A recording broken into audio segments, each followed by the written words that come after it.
बंदी छोड़ सतगुरु रामपाल जी परमेश्वर जी की जय हो। भाइयों और बहनों, पुस्तक भोगेगा अपना कियारे इस पर वीडियो बनाने की श्रृंखला जारी है।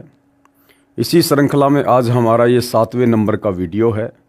और आप जी ने पिछले वीडियो में देखा कि किस प्रकार से 2006 का करोथा कांड हुआ।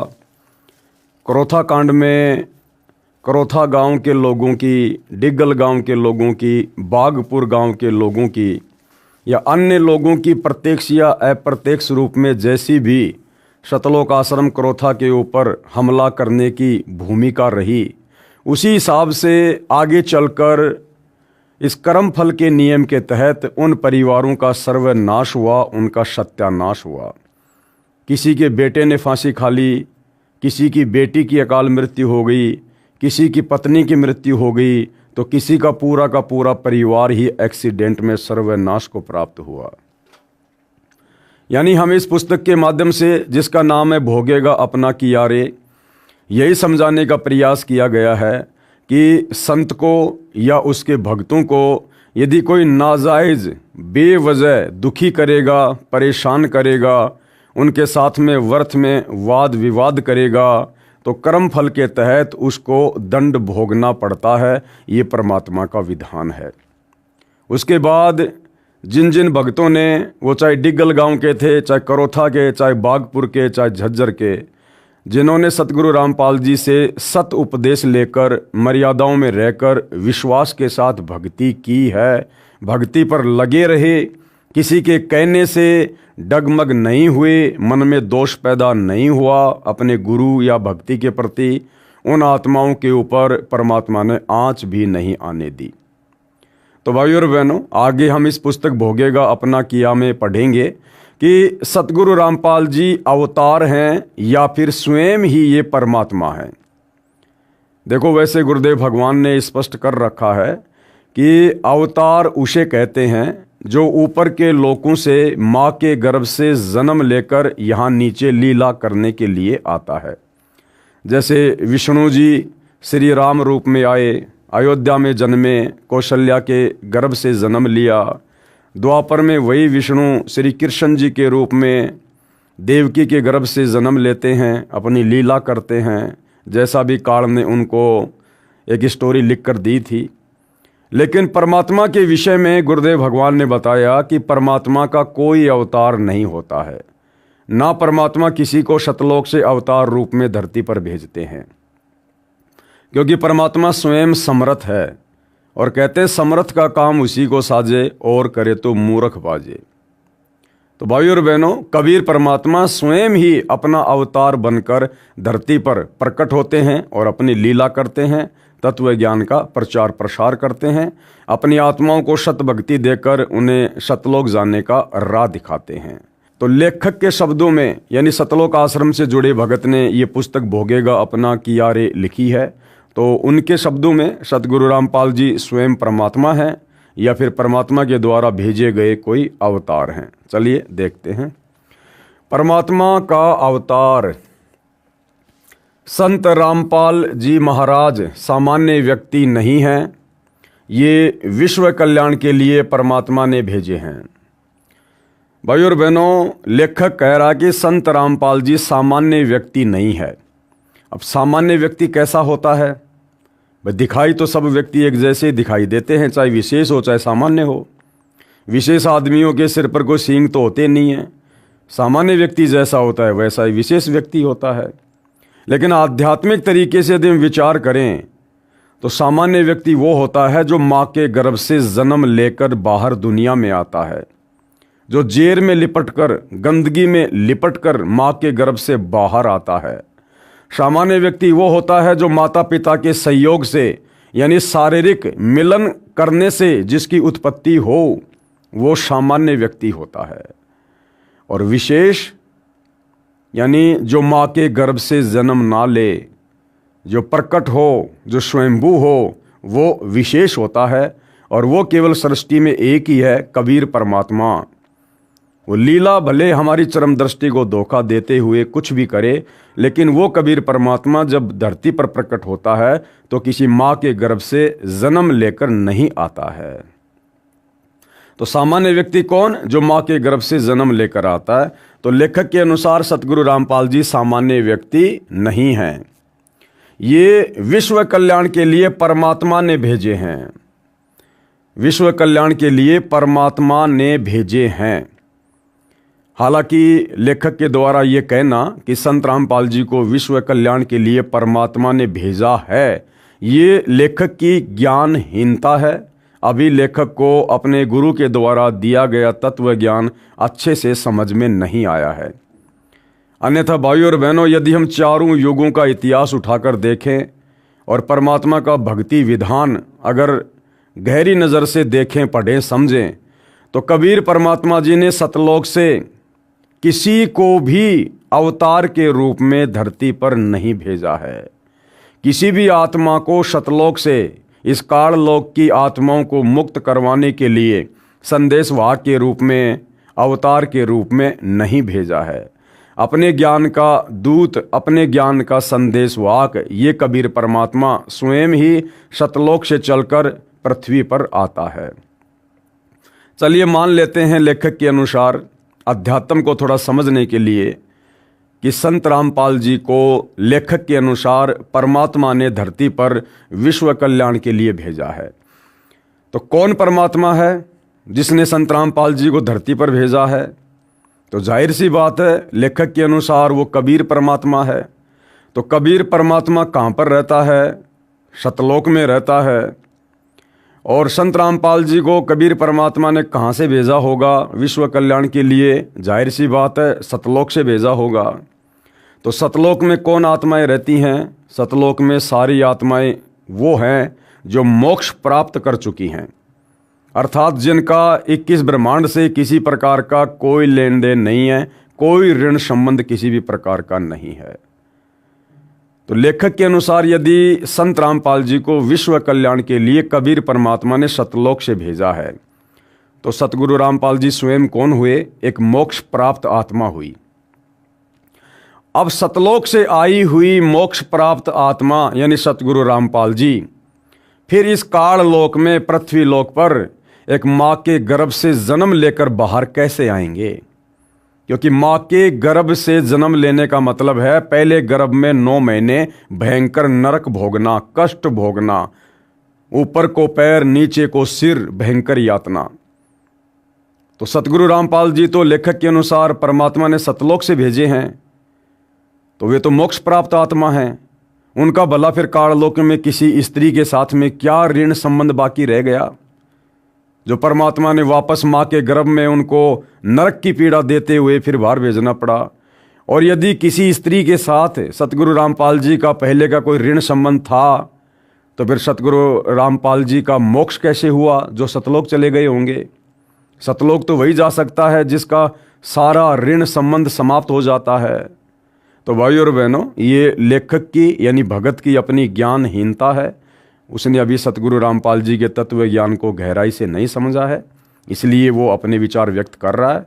हमारी ड्यूटी परमात्मा ने इन पुस्तकों पर वीडियो बनाने की इसलिए लगाई है कि हम अपने गुरुदेव के आशीर्वाद से उनके ज्ञान को आधार बनाकर नीर खीर का निबेरा करते हुए सतभक्ति मार्ग को समझें और विश्वास के साथ फिर हम आगे बढ़ें। ये विश्व कल्याण के लिए परमात्मा ने भेजे हैं। संत रामपाल जी महाराज के विषय में भविष्य वक्ता क्या कहते थे? परमात्मा ने स्वयं बताया है कि जिस समय कलयुग 5505 वर्ष बीत जाएगा तब मैं अपना अंश अर्थात कृपया पात्र महापुरुष भेजूंगा। लेखक के अनुसार जब कलयुग 5505 वर्ष बीत जाएगा, और कलयुग के 5505 वर्ष व्यतीत होते हैं सन 1997 में, तो लेखक कह रहा कि परमात्मा ने कहा है कि जब कलयुग का 5505 वर्ष वाला समय व्यतीत हो जाएगा, उस समय मैं अपना अंश भेजूंगा, सतलोक से अपनी आत्मा भेजूंगा, अपना दास भेजूंगा पृथ्वी पर ज्ञान प्रचार के लिए। तो भाई 1997 में कलयुग के 5505 वर्ष पूरे होते हैं, तो 1997 में कबीर परमात्मा ने सतलोक से अपना हंस भेजना था, और वो हंस लोग समझ रहे हैं संत रामपाल जी को। तो सतगुरु रामपाल जी तो 1951 में ही आ गए थे। अरे कबीर परमात्मा ने तो 1997 में भेजने की बात की है, अर्थात 1997 में वो हंस आएगा, किसी माँ के गर्भ से जन्म लेगा, फिर वो धीरे धीरे बड़ा होगा, फिर कम से कम 25-30 वर्ष बाद जाके अपना कार्य शुरू करेगा। जबकि सतगुरु रामपाल जी तो 8 सितंबर 1951 से प्रकट होकर अपना कार्य कर रहे हैं। तो लेखक ये 5505 वर्ष वाली जो बात है इसको भी नहीं समझ पा रहा है। परमेश्वर कबीर जी की अपनी वाणी है कि जब आवे 5505 तब ये वचन मेरा होगा साचा, 5500 जब कलयुग बीत जाए, महापुरुष फरमान तब जग तारण को आए।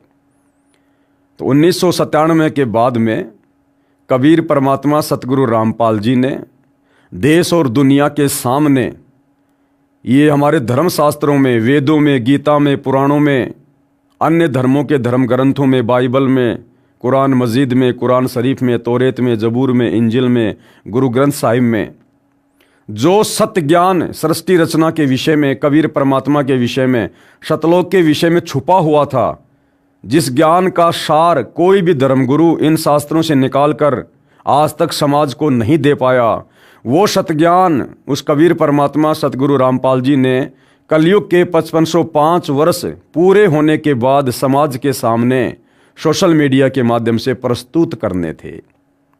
इसलिए परमात्मा ने यहाँ पर इस प्रकार की वाणी कही है। अन्यथा भाई सतगुरु रामपाल जी तो 1951 में ही धरती पर आ चुके थे।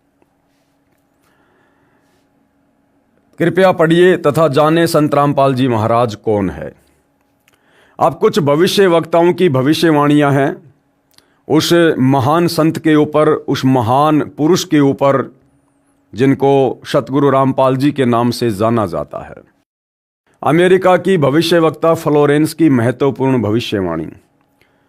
संत रामपाल जी महाराज, देखिए भाई और बहनों, लेखक सतगुरु रामपाल जी का भगत होने के बावजूद और बार बार उनके नाम के आगे दास शब्द का प्रयोग कर रहा है, जबकि एक भगत को ये शोभा नहीं देता है कि वो अपने गुरुजी के नाम के आगे दास शब्द का प्रयोग करे, क्योंकि परमात्मा अपने नाम के आगे दास शब्द जब ये सतगुरु रूप में धरती पर आते हैं केवल इसलिए लगाते हैं ताकि हम उनके लीलामय जीवन को देखकर, उनके दास भाव को देखकर, उनके अधीन भाव को देखकर हम भी अपने अंदर दास भाव पैदा करें, हम भी असल में एक भगत बने, ताकि हमारा गुरु हमारे से प्रसन्न हो।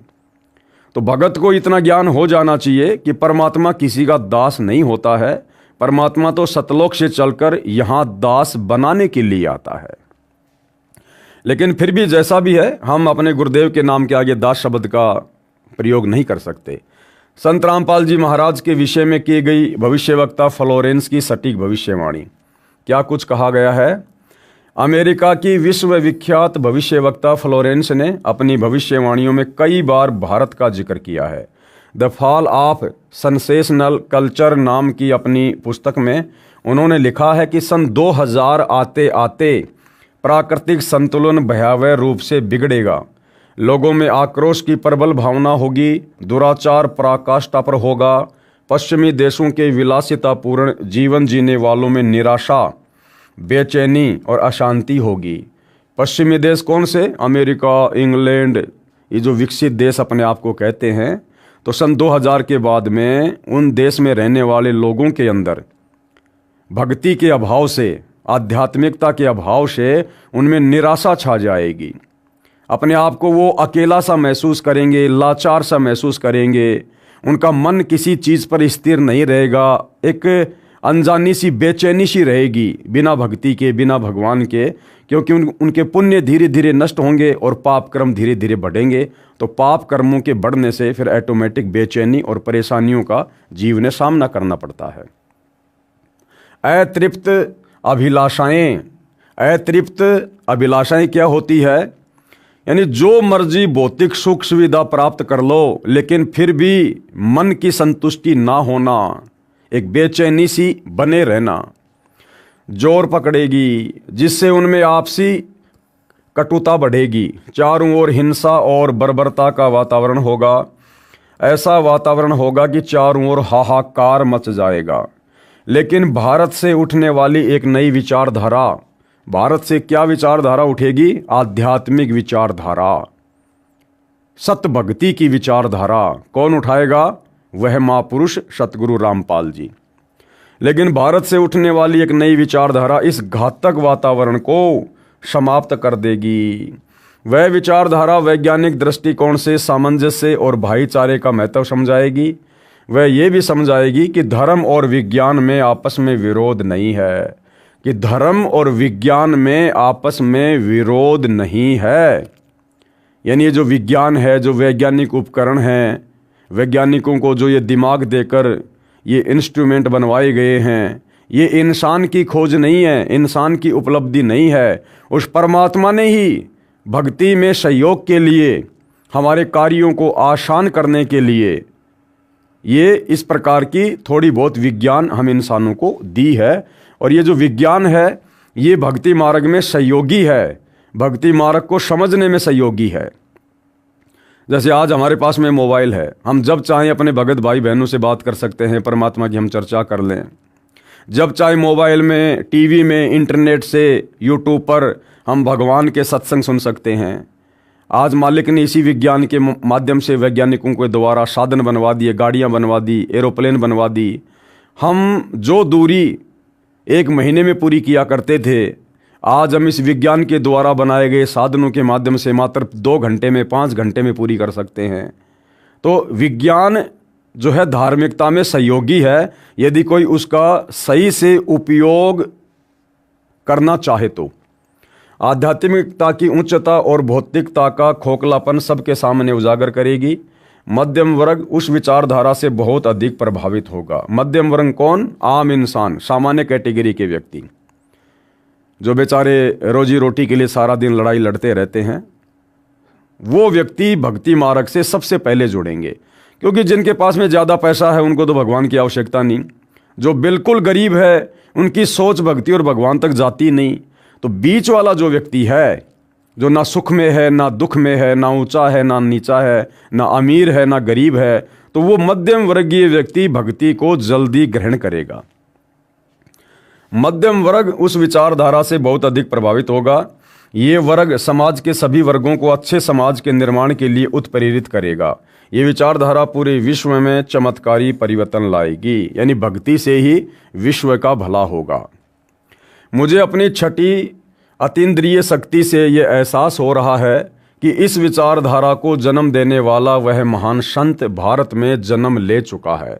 अब देखो भाइयों और बहनों, ये जितने भी भविष्य वक्ता होते हैं ये केवल अपने पूर्व जन्म की भक्ति के अनुसार जैसा भी इनको आभास होता है ये सामने पेश कर देते हैं। इन भविष्य वक्ताओं को ये नहीं पता होता है कि परमात्मा जन्म लेता है या प्रकट होता है। इनको इन बातों से कोई लेना देना नहीं होता है। इनकी सोच वैसी होती है जैसे एक आम व्यक्ति की होती है। तो अपनी सोच अनुसार उन्होंने लिख दिया कि वह महान संत भारत में जन्म ले चुका है। उस संत के ओजस्वी व्यक्तित्व का प्रभाव सबको चमत्कृत करेगा। संत का ओजस्वी व्यक्तित्व क्या होगा? यानी संत के अंदर जो पावर है, जो शक्ति है, जैसे गुरुदेव भगवान आशीर्वाद मात्र से बड़े रोगी को स्वस्थ कर देते हैं। गुरुदेव भगवान के मुख कमल से निकले हुए मधुर वचन सुनते ही आत्मा गदगद हो जाती है, हमारे विचारों में तब्दीली आ जाती है, हमारे विकार समाप्त होने लगते हैं। इस प्रकार के ओजस्वी व्यक्तित्व का प्रभाव सबको चमत्कृत करेगा। उसकी विचारधारा अध्यात्म के कम होते जा रहे प्रभाव को फिर से नई स्फूर्ति देगी। चारों ओर आध्यात्मिक वातावरण होगा, यानी पूरा संसार भक्तिमय होगा। संत की विचारधारा से प्रभावित लोग विश्व के कल्याण के लिए पश्चिम की ओर चलेंगे। पश्चिम की ओर चलने का मतलब है आगे देश और दुनिया को संदेशा देंगे। धीरे धीरे एशिया, यूरोप और अमेरिका पर पूरी तरह छा जाएंगे। उस संत की विचारधारा से पूरा विश्व प्रभावित होगा और उनके चरण चिन्हों पर चलेगा, यानी संत के पद चिन्हों पर चलेगा, उनकी शिक्षाओं पर चलेगा। पश्चिमी देश के लोग उन्हें ईसा, मुसलमान उन्हें एक सच्चा रहनुमा और एशिया के लोग उन्हें भगवान का अवतार मानेंगे। उस महान संत की विचारधारा से बौद्धिक क्रांति आएगी। बौद्धिक क्रांति का मतलब है आदमी की सोच जो है वो बदलेगी। आदमी इस भौतिकतावाद से हटकर आध्यात्मिकता की तरफ आएगा, बढ़ेगा, भक्ति पर लगेगा। बुद्धिजीवियों की मान्यताएं बदलेंगी, उनमें ईश्वर के प्रति श्रद्धा और विश्वास की कोपलें फूटेंगी। बुद्धिजीवियों की मान्यता बदलेगी, यानी वर्तमान में आज इंसान पढ़ लिख कर और अपने आप को भगवान मान चुका है, खुदा मान चुका है कि भाई पैसा ही सब कुछ है, विज्ञान ही सब कुछ है, कुछ नहीं रखा भक्ति वक्ति में, बाबा लोग कुछ नहीं है, तो सतगुरु रामपाल जी के सत्संग सुनकर जो अभूतपूर्व लाभ उनको प्राप्त होंगे, जो उनके जीवन में जो चेंजमेंट आएंगे, उस आधार से उन पढ़े लिखे लोगों की भी सोच बदलेगी कि भैया विज्ञान तो अध्यात्म के पैर के नाखून के बराबर भी नहीं है, और जो काम भक्ति से हो सकते हैं वो यहाँ की जान पहचान से, मंत्री प्रधानमंत्री के जैक चैक से लाख जन्म में नहीं हो सकते। और उनकी भी जो श्रद्धा है वो उस महापुरुष के प्रति बढ़ेगी। फ्लोरेंस के अनुसार वह संत भारत में जन्म ले चुके हैं, वह इस संत से काफ़ी प्रभावित थी। प्रभावित होने का मतलब फ्लोरेंस कभी उनसे मिली नहीं, सतगुरु रामपाल जी से, उस महापुरुष से कभी भी फ्लोरेंस का मिलाप नहीं हुआ है। फ्लोरेंस तो कब की दुनिया छोड़ के जा चुकी है। प्रभावित होने का मतलब है जब वो अपनी आध्यात्मिक दृष्टि से देखा करती थी सौपन के तरह वर्तमान में सतगुरु रामपाल जी को, उनके व्यक्तित्व को, तो सौपन के माध्यम से अपनी समाधि अवस्था में वो जैसा भी ध्यान लगाया करती थी, उनको दिखाई देता था, उन सबको देखकर विचार कर वो बहुत ज़्यादा प्रभावित होती थी।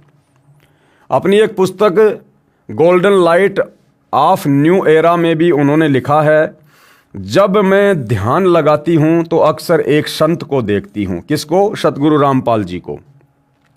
यानी वर्तमान में सतगुरु रामपाल जी का जो रूप, जो स्वरूप है, वो बहन फ्लोरेंस, अमेरिका की भविष्यवक्ता, सैकड़ों वर्ष पहले वो ध्यान समाधि के माध्यम से देखा करती थी।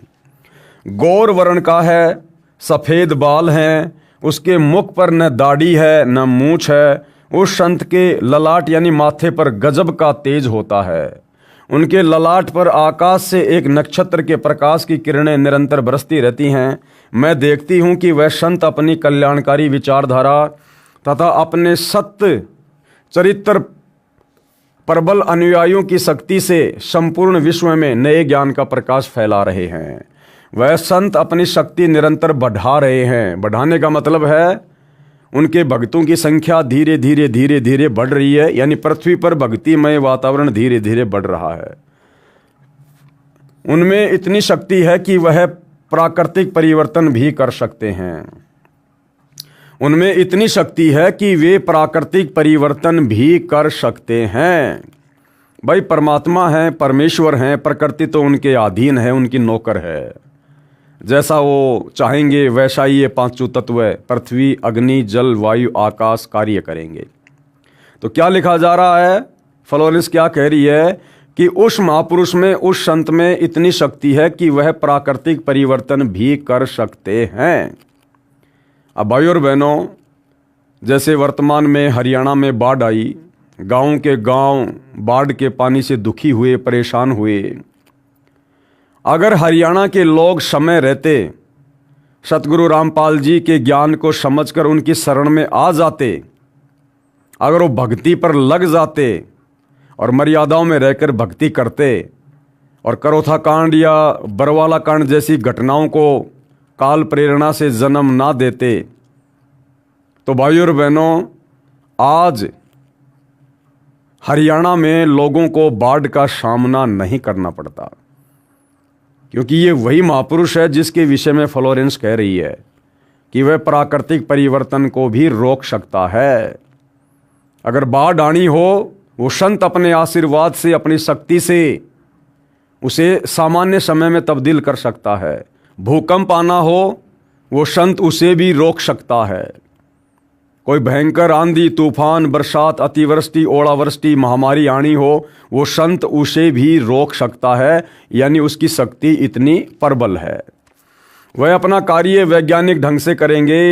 वैज्ञानिक ढंग से यानी हर चीज़ के वो सबूत पेश करेंगे, वो प्रमाणित तरीकों से पेश करेंगे, स्पष्ट रूप से चमत्कार नहीं करेंगे। उनकी कृपया और प्रयत्नों से मानवीय सभ्यता में नई जागृति आएगी। जैसे आप और हम भगत भाई बहनों में नई जागृति आ चुकी है। हम कितने विषय विकारी थे, कितने कुकर्मी थे, हमारा स्वभाव राक्षस जैसा था। सतगुरु रामपाल जी से उपदेश लेने के बाद, उनका ज्ञान समझने के बाद, उन्होंने हमको काग से हंस बना दिया है। विश्व के समस्त जन समूह में नई चेतना का संचार होगा। यानी आने वाले समय में पूरा विश्व ऐसा ही हो जाएगा जैसा वर्तमान में हम साथ संगति से जुड़े उनके भगत हैं। लोक शक्ति का एक नया रूप उभर कर सामने आएगा जो सत्ताधारियों की मनमानियों पर अंकुश लगा देगा। क्या कह रहा है लेखक कि लोक शक्ति का एक नया रूप उभर कर सामने आएगा, यानी संसार में अच्छे व्यक्तियों की, परमात्मा चाहने वाले व्यक्तियों की संख्या ज़्यादा बढ़ जाएगी, जिस कारण से वर्तमान में राजनीति में जिस प्रकार से राजनेता लोग भ्रष्टाचार कर रहे हैं, मिलावट कर रहे हैं, कालाबाजारी कर रहे हैं, रिश्वतखोरी बढ़ रही है, मनमानियाँ कर रहे हैं, तो जब भक्ति से जुड़े हुए लोगों का प्रभाव ज़्यादा होगा तो राजनेताओं की मनमानियों पर अंकुश लगेगा। यानी फिर हम लोग ऐसे व्यक्तियों को चुनकर आगे भेजेंगे नहीं जो व्यक्ति उस पद के योग्य ना हो। हम उन व्यक्तियों को चुनेंगे जो व्यक्ति भगवान से डरने वाला हो और उनका भगत हो, और जो नियम और मर्यादाओं में रहकर निष्पक्ष रूप से जो राज्य करे और जहाँ भी अन्याय हो उस अन्याय को वो सहन ना करे और हर एक के साथ में वो मित्र जैसा व्यवहार करे। तो ऐसा व्यक्ति तो भगत ही होगा, सतगुरु रामपाल जी का फॉलोवर ही होगा। तो सतगुरु रामपाल जी का भगत यदि आने वाले समय में धर्म नीति के तहत राजनीति करेगा तो उससे विश्व का कल्याण ही होगा। मनोचिकित्सक तथा सम्मोहन कला के विश्व प्रसिद्ध ज्ञाता डॉक्टर मोरे बर्स्टीन की फ्लोरेंस से अच्छी दोस्ती थी। एक बार फ्लोरेंस ने उनसे भी कहा था, डॉक्टर, वह समय बड़ी तेजी से नज़दीक आ रहा है जब सत्ता लोलुप राजनेताओं की अपेक्षा, यानी वर्तमान में जो सत्ता की भूख लेकर भेड़िए की तरह जो केवल अपना स्वार्थ साधने में लगे हुए हैं राजनेता, उनकी अपेक्षा आप जैसे समाज सेवकों की बातें समाज अधिक ध्यान से सुनेगा। यानी भक्तों की बातें आने वाले समय में दुनिया में लोग सुनेंगे, भक्तों की बातों को लोग महत्व देंगे, और जो सत्ता से चिपके हुए राजनेता हैं, जो भक्ति से दूर हैं, लोग उन पर विश्वास नहीं किया करेंगे। 21वीं सदी के आते आते एक नई विचारधारा पूरे विश्व को प्रभावित करेगी। हर राष्ट्र में सच्चरित्र धार्मिक लोगों का संगठन लोगों के दिमाग में बैठी गलत मान्यताओं को बदल देगा।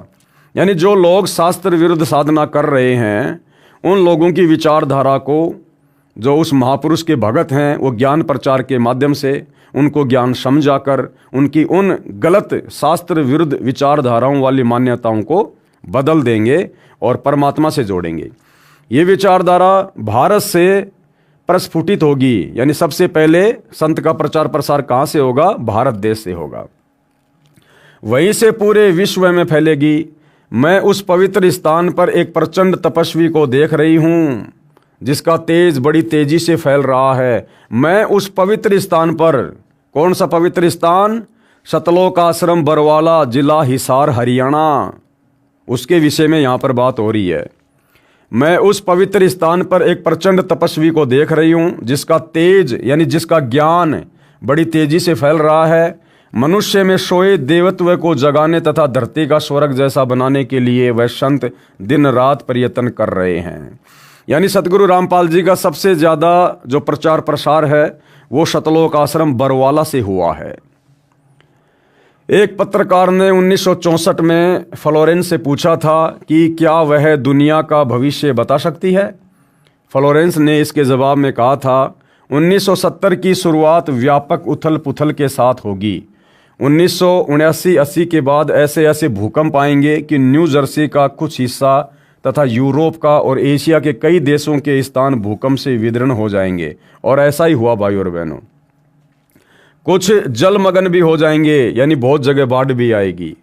तीसरा विश्व युद्ध का आतंक सबके दिमाग में बैठ जाएगा, जैसा कि वर्तमान में बैठा हुआ है, और वे इस युद्ध की तैयारी करेंगे। लेकिन भारतीय राजनेता, अब ध्यान देना भाई और बहनों, फ्लोरेंस कह रही है कि आने वाले उस समय में, यानी वर्तमान समय का वो जिक्र कर रही है कि तीसरे विश्व युद्ध का खौफ यानी डर सबके दिलो दिमाग में बैठ जाएगा कि भैया अब तो ये तीसरा विश्व युद्ध होकर ही रहेगा। लेकिन उस समय क्या होगा? लेकिन भारतीय राजनेता अपने प्रभाव और बुद्धि से तीसरे विश्व युद्ध को टालने में सफल हो जाएंगे। कौन भारतीय राजनेता? ये वर्तमान के राजनेता नहीं, ये कांग्रेस पार्टी, बीजेपी पार्टी, इनके राजनेता नहीं।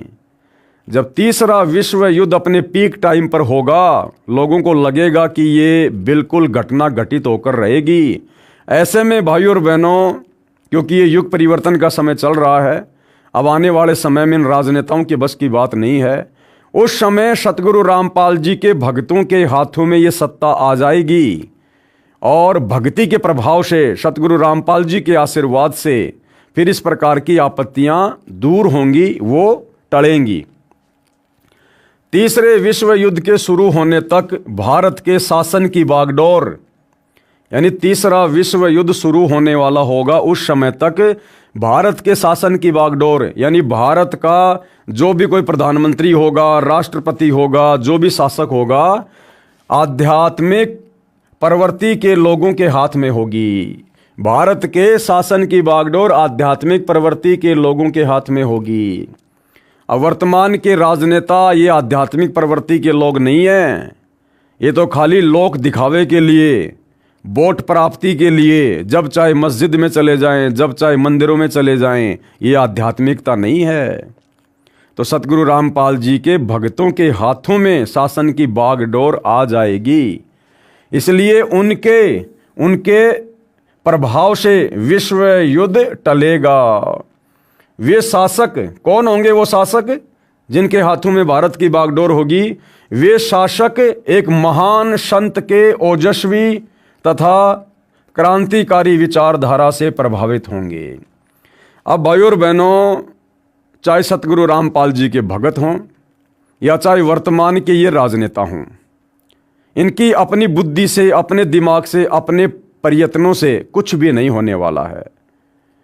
तो जो परिवर्तन होगा वो संत जी के विचारों से प्रभावित व्यक्तियों के माध्यम से होगा, और वो व्यक्ति चाहे संत जी के भगत हों या चाहे वर्तमान के राजनेता, अंत में थक हार के ऊपर हाथ खड़े करके सतगुरु रामपाल जी के चरणों में गिड़गिड़ाकर उनसे उपदेश लेकर और प्रतिज्ञा करें, संकल्प करें कि अब हम जो शासन करेंगे आपके दिशा निर्देशन में करेंगे। तो जो इस प्रकार से संकल्प कर लेगा, सतगुरु जी से उपदेश ले लेगा, वो भी तो फिर उनका भगत ही हुआ, संत जी का ही भगत हुआ। तो चाहे वर्तमान का राजनेता हो जो आगे चलकर भगत बनकर इस प्रकार का शासन करे, या चाहे भगत हो जो धर्म नीति को अपनाकर राजनीति करे, वो संत जी के अनुयायी कहलाएंगे। उन्हीं के माध्यम से आपत्तियां टलेंगी। वे शासक एक महान संत के ओजस्वी तथा क्रांतिकारी विचारधारा से प्रभावित होंगे। वे उस संत के प्रति उसी तरह समर्पित होंगे जैसे वाशिंगटन स्वतंत्रता एवं मानवता के प्रति समर्पित थे। वाशिंगटन कौन? ये अमेरिका का प्रथम राष्ट्रपति था, और जिस प्रकार से वो अपने देश के प्रति समर्पित था, उसी प्रकार से आने वाले समय में भारत की शासन की बागडोर उन्हीं लोगों के हाथ में होगी जो सतगुरु रामपाल जी के प्रति पूर्णतया समर्पित होंगे। अमेरिका के शहर न्यू जर्सी की रहने वाली फ्लोरेंस सचमुच एक विलक्षण महिला थी, और एक बार नोबेल नाम के व्यक्ति ने टीवी कार्यक्रम के दौरान उनसे बोला, आप भारत में जन्म ले चुके संत के बारे में तो अक्सर बताती रहती हैं, मैं अपने बारे में कुछ जानना चाहता हूं, बताइए। तो देखिएगा किस प्रकार से फ्लोरेंस ने उस व्यक्ति के ऊपर बहुत ही सटीक भविष्यवाणी की। फ्लोरेंस ने उनके दाहिने हाथ को थाम लिया और बोली, आप बहुत जल्द किसी दूसरे राज्य से प्रसारण करेंगे। यानी जो वो व्यक्ति था वो एक टीवी चैनल पर एंकर था, और फ्लोरेंस ने उसका हाथ देकर कहा कि बहुत जल्दी आप यहाँ से हटकर किसी दूसरे राज्य में किसी टीवी चैनल पर ये कार्यक्रम दिखाने का कार्य किया करेंगे। नोबेल एक प्रसारण सेवा के कर्मचारी थे, यानी टीवी चैनल के एंकर थे। फ्लोरेंस की इस बात पर वह हंसने लगे। कुछ देर बाद बोले, आपने मुझसे ये अच्छा मजाक किया। यदि हमारी कंपनी के अधिकारी इस कार्यक्रम को देख रहे होंगे तो मैं दूसरे राज्य में जाऊं या नहीं, फिलहाल अपनी कंपनी से तुरंत निकाल दिया जाऊंगा। कुछ ही मिनटों के बाद टीवी के कंट्रोल रूम का फोन घनघना उठा। फोन नोबेल के लिए था जो फ्लोरेंस का इंटरव्यू ले रहा था। उनकी कंपनी के एक जनरल मैनेजर उनसे बात करना चाहते थे। नोबेल ने जब फ़ोन उठाया तो उन्होंने कहा, हमने न्यूयॉर्क से प्रसारण करने का काम शुरू करने का निर्णय लिया है, वहाँ तुम्हें ही भेजा जाएगा। यानी जैसा उसको नोबेल ने बताया था वैसा ही अगले 2 मिनट में तुरंत घटित हो गया। यानी इतनी सटीक उसकी भविष्यवाणी थी। तो हमने ये विश्वास करना पड़ेगा कि सतगुरु रामपाल जी के बारे में, उस महापुरुष के बारे में फ्लोरेंस ने जो भविष्यवाणियाँ लिखी हैं वो भी बिल्कुल सटीक होंगी। वहाँ तुम्हें ही भेजा जाएगा। अभी ये बात गुप्त रखना, इसकी घोषणा कल की जाएगी। मैं टीवी पर फ्लोरेंस के साथ तुम्हारी बातचीत देख रहा था। फ्लोरेंस ने तुम्हारे विषय में जो बताया है वह पूरी तरह सच है। आश्चर्य है कि उन्हें ये बात कैसे मालूम हो गई। तो आम सांसारिक व्यक्ति को तो भाई और बहनों आश्चर्य होना स्वाभाविक है, लेकिन जो आध्यात्मिक क्षेत्र के जो लोग होते हैं उन्हें इन बातों का पता होता है कि आध्यात्मिक शक्ति से कुछ भी देखा जा सकता है। अपने पूर्व जन्म की भक्ति कमाई से आदमी किसी का भविष्य भी देख सकता है, बता भी सकता है। नोबेल फ्लोरेंस का चेहरा देखता रह गया। कुछ पत्रकारों ने उनसे एक बार पूछा था कि वह भविष्य को कैसे देख लेती है तथा गायब व्यक्ति या वस्तुओं का पता कैसे लगा लेती है। तो फ्लोरेंस ने बताया, मुझे स्वयं नहीं मालूम कि ऐसा कैसे संभव हो जाता है, क्योंकि भाई और बहनों वो इसके पूर्व जन्म की भक्ति कमाई है। आप और हम भी इस प्रकार के बहुत बड़े बड़े भविष्यवक्ता अनेक जन्मों में रह चुके हैं। जैसे गोरखनाथ जी थे, वो आगे पीछे का बता दिया करते थे। रामचंद्र जी के गुरु वशिष्ठ थे, वो त्रिकालदर्शी थे, भूत भविष्य की बता दिया करते थे। तो वो भी एक प्रकार से भविष्यवक्ता थे और ये नोबेल भी भविष्यवक्ता थी। मैं भविष्य के विषय में एक बहुत महत्वपूर्ण बात बता रही हूँ। 20वीं शताब्दी के अंत में यानी सन 2000 के बाद में भारतवर्ष से एक प्रकाश निकलेगा। कौन सा प्रकाश निकलेगा? सूरज का प्रकाश तो रोज ही निकलता है। अध्यात्म का प्रकाश, ज्ञान का गोला, सतगुरु रामपाल जी के माध्यम से आध्यात्मिक क्रांति। ये प्रकाश पूरी दुनिया को उन देवी शक्तियों के विषय में जानकारी देगा जो अब तक हम सभी के लिए रहस्यमय बनी हुई थी। कौन सी देवी शक्तियाँ? ये ब्रह्मा विष्णु महेश, जिनको हम परमात्मा मानकर, स्वयंभू मानकर, अजरो अमर मानकर पूज रहे थे। इनके अलावा हमें आगे का ज्ञान ही नहीं था। तो ये हमारे लिए रहस्य बना हुआ था एक। अब सतगुरु रामपाल जी ने सृष्टि रचना सुनाकर इस रहस्य का पर्दा फाश किया है। ये प्रकाश पूरी दुनिया को उन दैवीय शक्तियों के विषय में जानकारी देगा जो अब तक सभी के लिए रहस्यमय बनी हुई थी। और सबसे बड़ी दैवीय शक्ति जो रहस्यमय बनी हुई थी वो क्या? स्वयं कबीर परमात्मा, उनका सतलोक, उनका सचखंड, जिसके विषय में यहाँ किसी को बूंद का भी नहीं पता था कि सृष्टि रचना क्या है, सचखंड क्या है, सतलोक क्या है, मुक्ति का मार्ग क्या है, सार शब्द क्या है, सार नाम क्या है। तो इन सारी बातों की जानकारी अब हमें प्राप्त हुई है। देवी शक्तियों की जानकारी जो संत रामपाल जी महाराज द्वारा बताई गई है, एक दिव्य महापुरुष द्वारा ये प्रकाश पूरे विश्व में फैलेगा। वह सभी को सतमार्ग पर चलने की प्रेरणा देगा। समस्त दुनिया में एक नई सोच की ज्योति फैलेगी। जब मैं ध्यान अवस्था में होती हूँ यानी समाधि में होती हूँ तो अक्सर यह दिव्य महापुरुष मुझे दिखाई देता है। सतगुरु रामपाल जी उस बहन को सतलोक आश्रम बरवाला में और करोथा में बैठे हुए दिखाई दिया करते थे। जब वो बहन ध्यान लगाया करती थी तब वो भविष्यवाणी किया करती थी भारत के महान संत के बारे में। फ्लोरेंस ने बार बार इस संत या दिव्य महापुरुष का जिक्र किया है। साथ ही यह भी बताया है कि उत्तरी भारत के एक पवित्र स्थान पर वह मौजूद है। उत्तरी भारत यानी जो हरियाणा है वो भारत के उत्तर दिशा में है।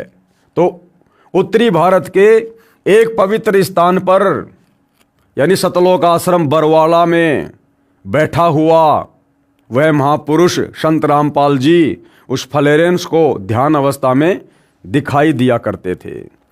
सज्जनों, उपरोक्त भविष्यवाणी तथा वर्तमान वाणी है जो परम संत रामपाल जी महाराज पर खरी उतरती है तथा इसी का समर्थन अन्य भविष्यवाणियाँ भी करती हैं जो आगे लिखी हैं। आगे कौन कौन सी भविष्यवाणियाँ हैं जो बहुत समय पहले, सैकड़ों वर्ष पहले कही जा चुकी हैं और वर्तमान में वो भविष्यवाणियाँ किस महापुरुष पर खरी खरी उतर रही हैं। भाई बाले वाली जन्म साखी में प्रमाण। भाई बाले वाली जन्म साखी क्या है? ये भाई बाला और मर्दाना ये आदरणीय नानक जी के दो शिष्य थे और ज़्यादातर ये नानक जी के साथ में रहे थे। नानक जी के सतलोक जाने के बाद में नानक जी ने अपने मार्ग की बागडोर अपने शिष्य अंगद देव जी के हाथों में सौंप दी। यानी नानक जी के बाद उनका उत्तराधिकारी गुरु अंगद देव था। तो अंगद देव जी को फिर सारी की सारी बातें भाई बाला ने बैठकर बताई और अंगद जी ने उनको एक पुस्तक के रूप में लिपिबद्ध कर दिया कि श्री नानक जी के जीवन काल में क्या क्या घटनाएं घटित हुई, वो कहाँ कहाँ गए, किन किन से मिले, कैसे कैसे चमत्कार किए, वो सारी बातें फिर बालाजी से सुनकर अंगद जी ने एक पुस्तक के रूप में लिपिबद्ध कर दी, जिसको भाई बाले वाली जन्म साखी कहा जाता है। एक महापुरुष के विषय में भाई बाले वाली जन्म साखी में प्रहलाद भगत की भविष्यवाणी। एक महापुरुष के विषय में यानी सतगुरु रामपाल जी के विषय में और भगत प्रहलाद जो त्रेता युग में हुआ था, जिसको परमात्मा ने नरसिंह रूप धारण करके बचाया था, उसकी रक्षा की थी। बाद में परमात्मा ने ऊपर उसके लिए अलग से एक नगरी रच दी, प्रहलादपुरी, प्रहलाद का लोक। तो एक बार नानक जी अपने शिष्य मर्दाना को साथ में लेकर प्रहलाद के लोक में गए थे, ऊपर जो यहाँ से लाखों किलोमीटर ऊपर है, अपनी आध्यात्मिक शक्ति से, सिद्धि शक्ति से। और प्रहलाद जी ने फिर क्या भविष्यवाणी की थी वर्तमान महापुरुष सतगुरु रामपाल जी के विषय में, वो यहाँ पर बताया जा रहा है। सिख समाज के लिए जन्म साखी भाई बाले वाली इतनी ही महत्वपूर्ण है जितनी हिंदू समाज के लिए श्रीमद् भगवद गीता। श्री गुरु ग्रंथ साहिब जी के पश्चात इस जन्म साखी पुस्तक का दूसरा स्थान है।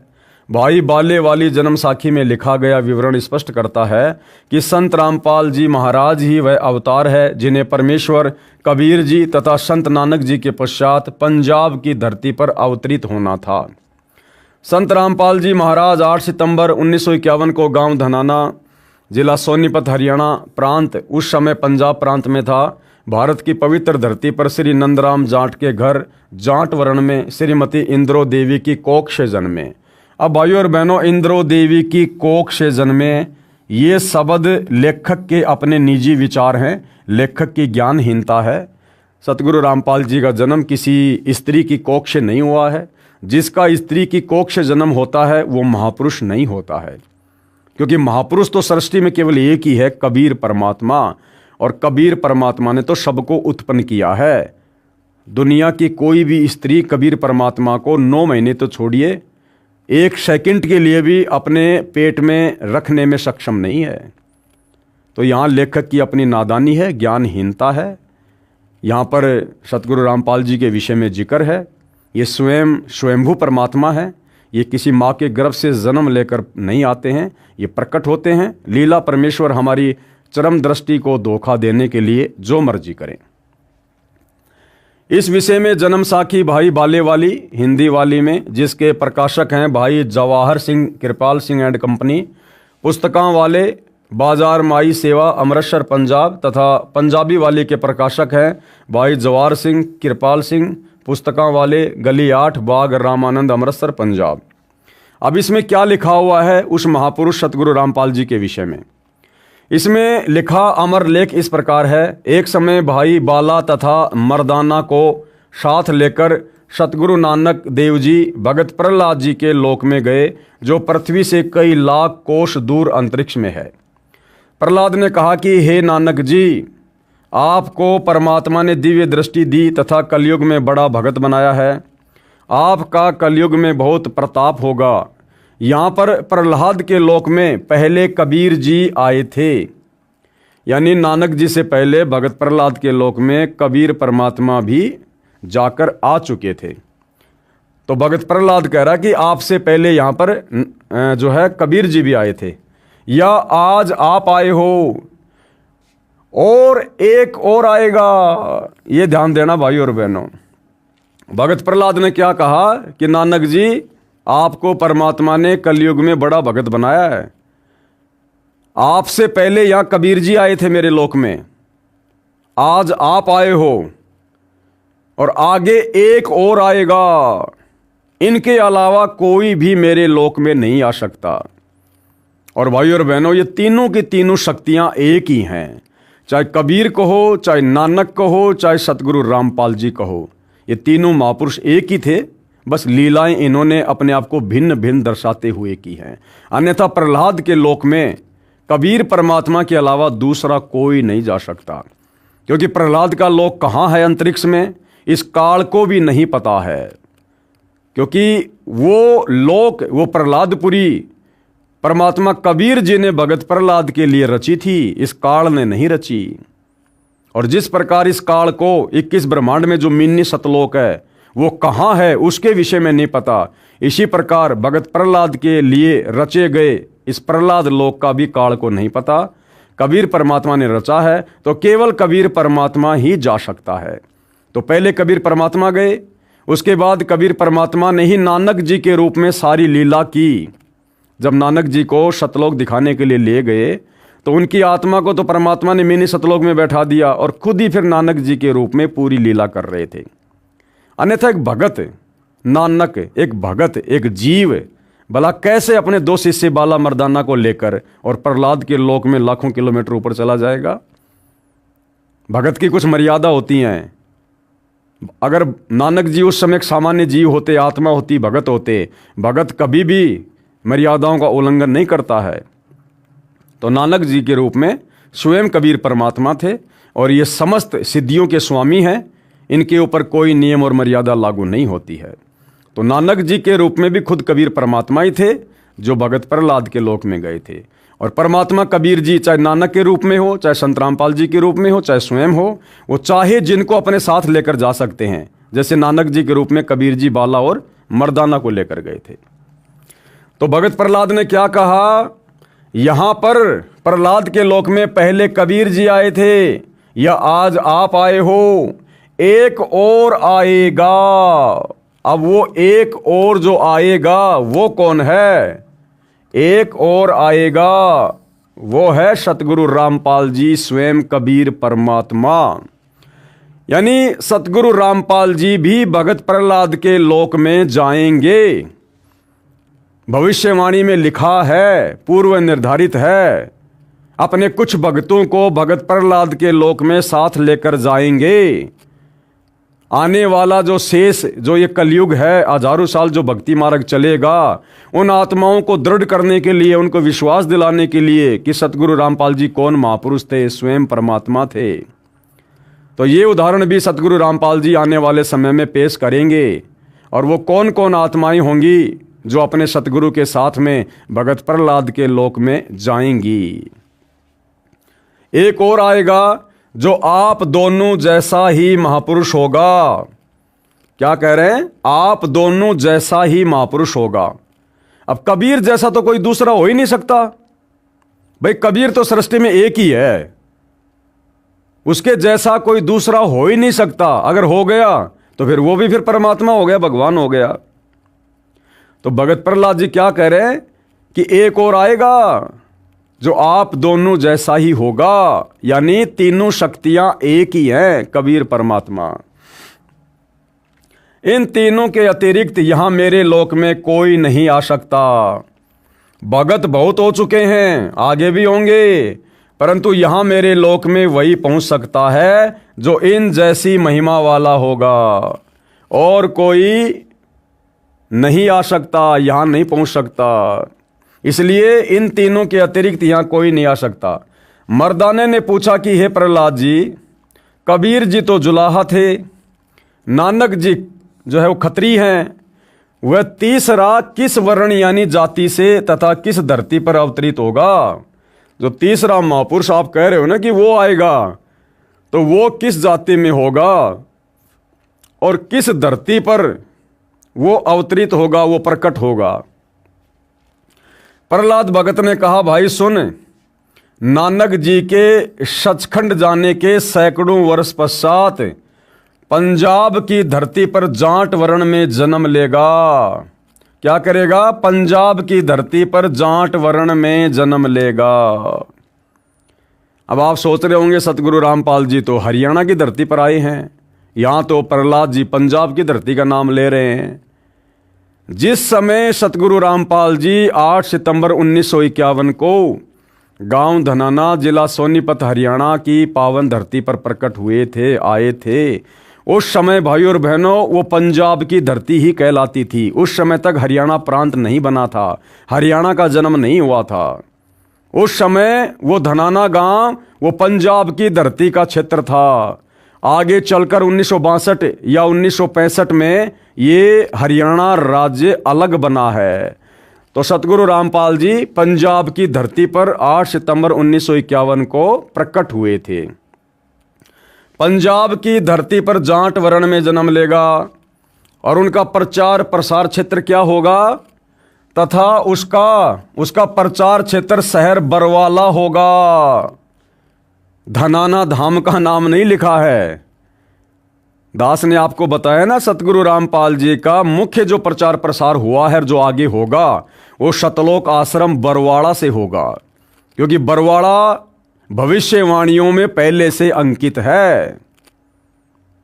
अन्यथा वो जहां प्रकट हुए धनाना, तो वहीं का फ्लोरेंस ने क्यों नहीं बताया? तो फ्लोरेंस क्या कह रही थी कि जब मैं ध्यान अवस्था में होती हूं तो वो जिस स्थान पर बैठा है, मैं उस स्थान पर उसको बैठे हुए देख रही हूं, जहां से उसका प्रचार प्रसार फैल रहा है। तो फ्लोरेंस भी अपनी ध्यान अवस्था में सतलोक आश्रम बरवाड़ा को देखा करती थी। और भाई बाले वाली जन्म साखी में भी, और भगत उस प्रहलाद ने, जो पृथ्वी से लाखों किलोमीटर दूर ऊपर अंतरिक्ष में है उसका लोक, उस भगत प्रहलाद ने भी क्या कहा कि उसका प्रचार प्रसार क्षेत्र क्या होगा? बरवाला। हालांकि जन्म साखी में ये बटाला लिखा हुआ है, लेकिन बटाला नाम का जो भी शहर है उसमें कोई भी आज तक जाट जाति में कोई संत नहीं हुआ। तो ये लिखते समय जो ये लेखक थे, ये इनकी तरफ से ये मिसप्रिंट हुआ है। ये बाद में सतगुरु रामपाल जी ने बताया कि वो बटाला नहीं बरवाला है, बरवाला। एक बार सतगुरु रामपाल जी के मुख से थोड़ा सा सुन लीजिए कि नानक साहिब जी के साथ मर्दाना जी एक बार प्रहलाद जी के लोक में चले गए। ये देखिएगा, ये वही प्राण संगली है गुरु नानक देव जी की। ये जन्म साखी है भाई बाला वाली, ये आपको पहले भी दिखाई थी। अब इसके आपको दिखाते हैं 272 पृष्ठ पे।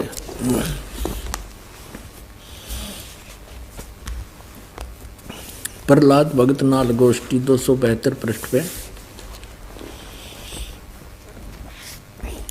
तो प्रहलाद भगत की जब नानक साहिब जी मर्दाना और बाला वहां पहुंचे प्रहलाद भगत के लोक में,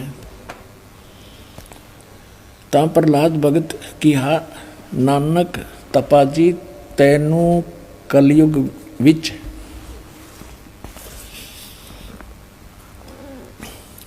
राम जी ने बड़ा भगत कीता है, अतः आपके संजोग आपकी संगति से बहुतियां का उपकार होएगा। तेरी श्री राम ने वड्डी नदर खोली है, तेरा वड्डा प्रताप होएगा। इस कलयुग विच अगे कबीर भगत ऐथे आया है। अब देखो, बिना ज्ञान के भगवान को तो भगत कह रहा प्रहलाद जी। कबीर भगत इथे आया है, यहाँ पर आया है, अतः जा आपको कर्ता ने आंदा है, यहाँ भेजा है। भा मर्दान ने आंदा है, ता मर्दान ने पूछिया प्रहलाद भगत नू पूछिया, हे भगत जी तुसी भी वड्डे भगत हो, अते तुम्हारे पीछे भी राम जी ने वड्डा चरित्र चलत दिखाया है, एक बहुत बड़ा यानी नरसिंह रूप धारण किया था। तेरी राम जी ने वड्डी नदर खोली है। भगत जी ऐथे होर कोई भी पहुंचिया है कि कबीर अते नानक तपा जी ही पहुंचिया है। ता प्रहलाद भगत बोलिया भाई नानक तपे पासों पूछ ले और भी आवसी के ना आवसी, या कोई और आओगा कि नहीं आओगा। कोई तो भगत मर्दान ने किया जी तुसी वड्डे भगत हो, अगली ते पिछली सब आपनो सतयुग थी, सतयुग तक आदि लेकर मालूम है। ता प्रहलाद भगत ने कहा कि सुन भाई, इस जीहा कोई होएगा ता ऐथे पहुंचेगा, यानी नानक जी जैसा कोई होगा या तो यहाँ पर पहुंचेगा। होरस दा ऐथे पहुंचण दा काम नहीं, होर आगे वड्डे वड्डे भगत होए हन अते होणगे, पर पहुंचिया कोई नहीं। ता फिर मर्दा ने पूछिया जी ऊ कद होए सी, और किते नेड़े जुग विच होसी, यानी वो कब होसी और को नेड़े तेड़े होगा या नजदीकी होसी।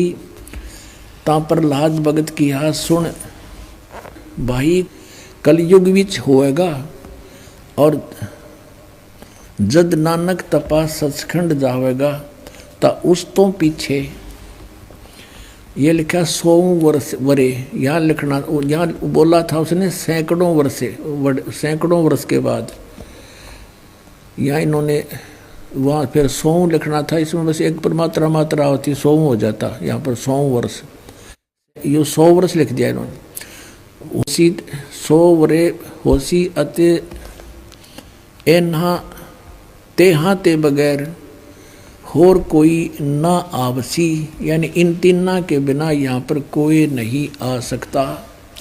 ता मर्दान ने पूछिया जी तीन केड़े हन। ता प्रहलाद भगत की हा भाई, आगे कबीर होया है ते हुण नानक तपा हुआ है, अते फिर ऊ होसी। ता मर्दान ने पूछिया जी कबीर जुलाहा होया ते नानक खतरी होए, अते जी ऊ किस वर्ण होएगा, वो किस वर्ण विच होएगा, यानी किस जाति से होएगा, ते किस धरती पर होएगा होसी, और केड़े शहर ता। प्रहलाद भगत किहा भाई पंजाब की धरती ते, और वर्ण जट वर्ण होगा, यानी जाट जाति में होगा।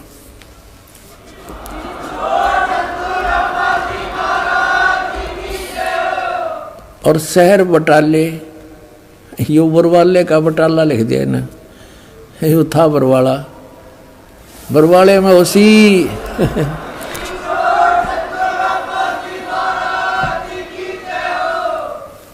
तो भाइयों और बहनों, ये क्लियर हुआ कि सतगुरु रामपाल जी का मुख्य प्रचार प्रसार का जो क्षेत्र है वो बरवाला था और आगे भी बरवाला ही रहेगा।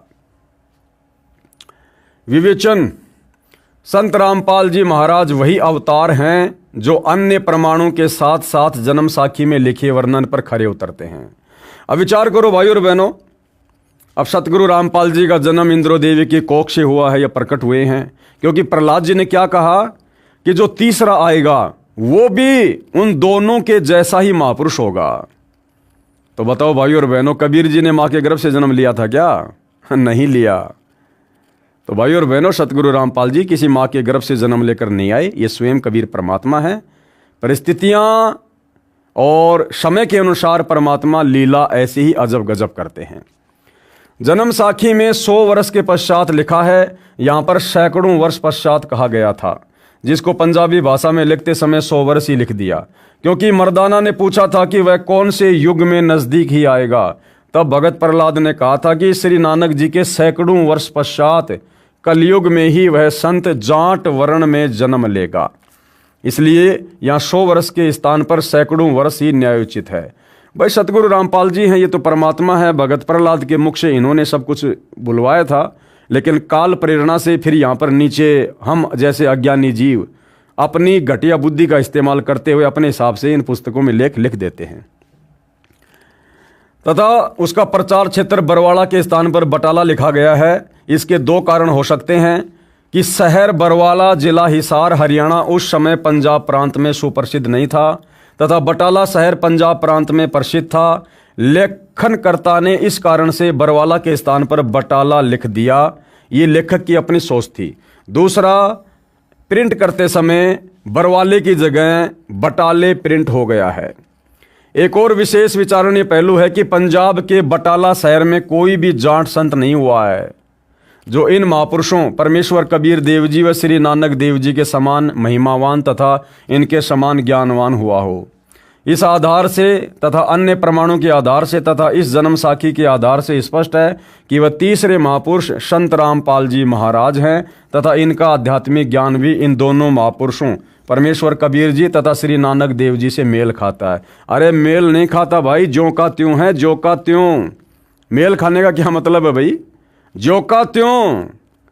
और जो अध्यात्म का पूरा निष्कर्ष, पूरा निचोड़, पूरा ज्ञान, जो मूल ज्ञान, सार ज्ञान कबीर जी ने नहीं दिया, नानक जी ने नहीं दिया, वो अध्यात्म का मूल ज्ञान आज स्वयं कबीर परमात्मा सतगुरु रामपाल जी दे रहे हैं। तो ये लिखना कि संत रामपाल जी का ज्ञान भी उनके ज्ञान से मेल खाता है, ये गलत है। ये सतगुरु रामपाल जी की महिमा को कमजोर करता है। कबीर जी ने 650 साल पहले सतगुरु रामपाल जी के विषय में कहा था, यानी अपने विषय में, दूसरे रूप के विषय में, कि धर्मदास मेरी लाख दुहाई और ये मूल ज्ञान कहीं बाहर ना जाई। मूल ज्ञान जब तक छुपाई, जब तक बिचली पीढ़ी वो हंस ना आई।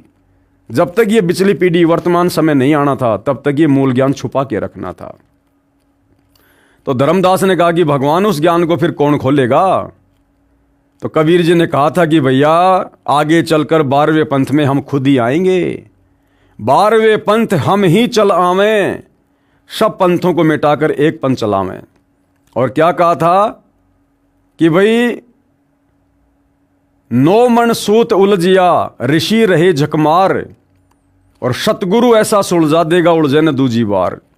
तो 650 साल पहले कबीर जी ने भी जानबूझकर इस आध्यात्मिक ज्ञान को नहीं सुलझाया था, क्योंकि वो भक्ति का समय नहीं था। ये तो वर्तमान में उन्होंने पुण्य सतगुरु के रूप में आकर सुलझाना था, जो आज सतगुरु रामपाल जी ने सुलझा दिया है। अब इस कलयुग में नहीं उलझेगा, चाहे कोई भक्ति करियो या ना करियो।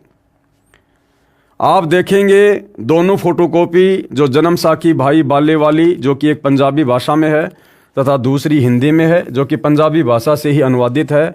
इसमें कुछ प्रकरण ठीक नहीं लिखा है। जैसे पंजाबी भाषा में लिखा है कि जो इस जीहा कोई होवेगा ता एथे पहुँचेगा, होर दा एथे पहुँचण दा कम नहीं। परंतु हिंदी वाली जन्म साखी में यह विवरण नहीं है, जो बहुत महत्वपूर्ण है। इससे सिद्ध है कि लिखते समय कुछ प्रकरण बदल जाता है, फिर भी ढेर सारे प्रमाण जो इस पुस्तक में अन्य महापुरुषों के द्वारा संत रामपाल जी के विषय में कहे हैं, वे भी इसी को प्रमाणित करते हैं। अब इसमें विशेष बात क्या है? गुरुदेव क्या कह रहे हैं? विशेष, यदि कोई ये कहे कि जन्म साखी में लिखी व्याख्या संत गरीबदास जी गांव छुडानी वाले के लिए है, क्योंकि वे भी जाट जाति से थे तथा छुडानी गांव भी पहले पंजाब प्रांत के अंतर्गत आता था, ये भी उचित नहीं लगती। क्यों? क्योंकि संत गरीबदास जी ने अपनी अमृतवाणी असुर निकंदन रमेणी में कहा है कि सतगुरु दिल्ली मंडल आईसी, सूती धरनी सुम जगाईसी। गरीबदास जी ने तो अपने आगे आने वाले महापुरुष के विषय में लिख दिया कि भैया मेरे से उपदेश लेकर भी मोक्ष नहीं है, 12वें पंथ में भी मोक्ष नहीं है। मेरा सतगुरु जिंदा कबीर वो आगे चलकर दिल्ली मंडल में आएगा 8 सितंबर 1951 को। भावार्थ है कि संत गरीबदास जी के सतगुरु पूज्य कबीर साहिब जी थे। पुराना रोहतक जिला सोनीपत, रोहतक तथा झज्जर को मिलाकर एक ही जिला रोहतक था, दिल्ली मंडल में लगता था। यह किसी राजा के अधीन नहीं था, अंग्रेजों के शासनकाल में दिल्ली के अधीन था।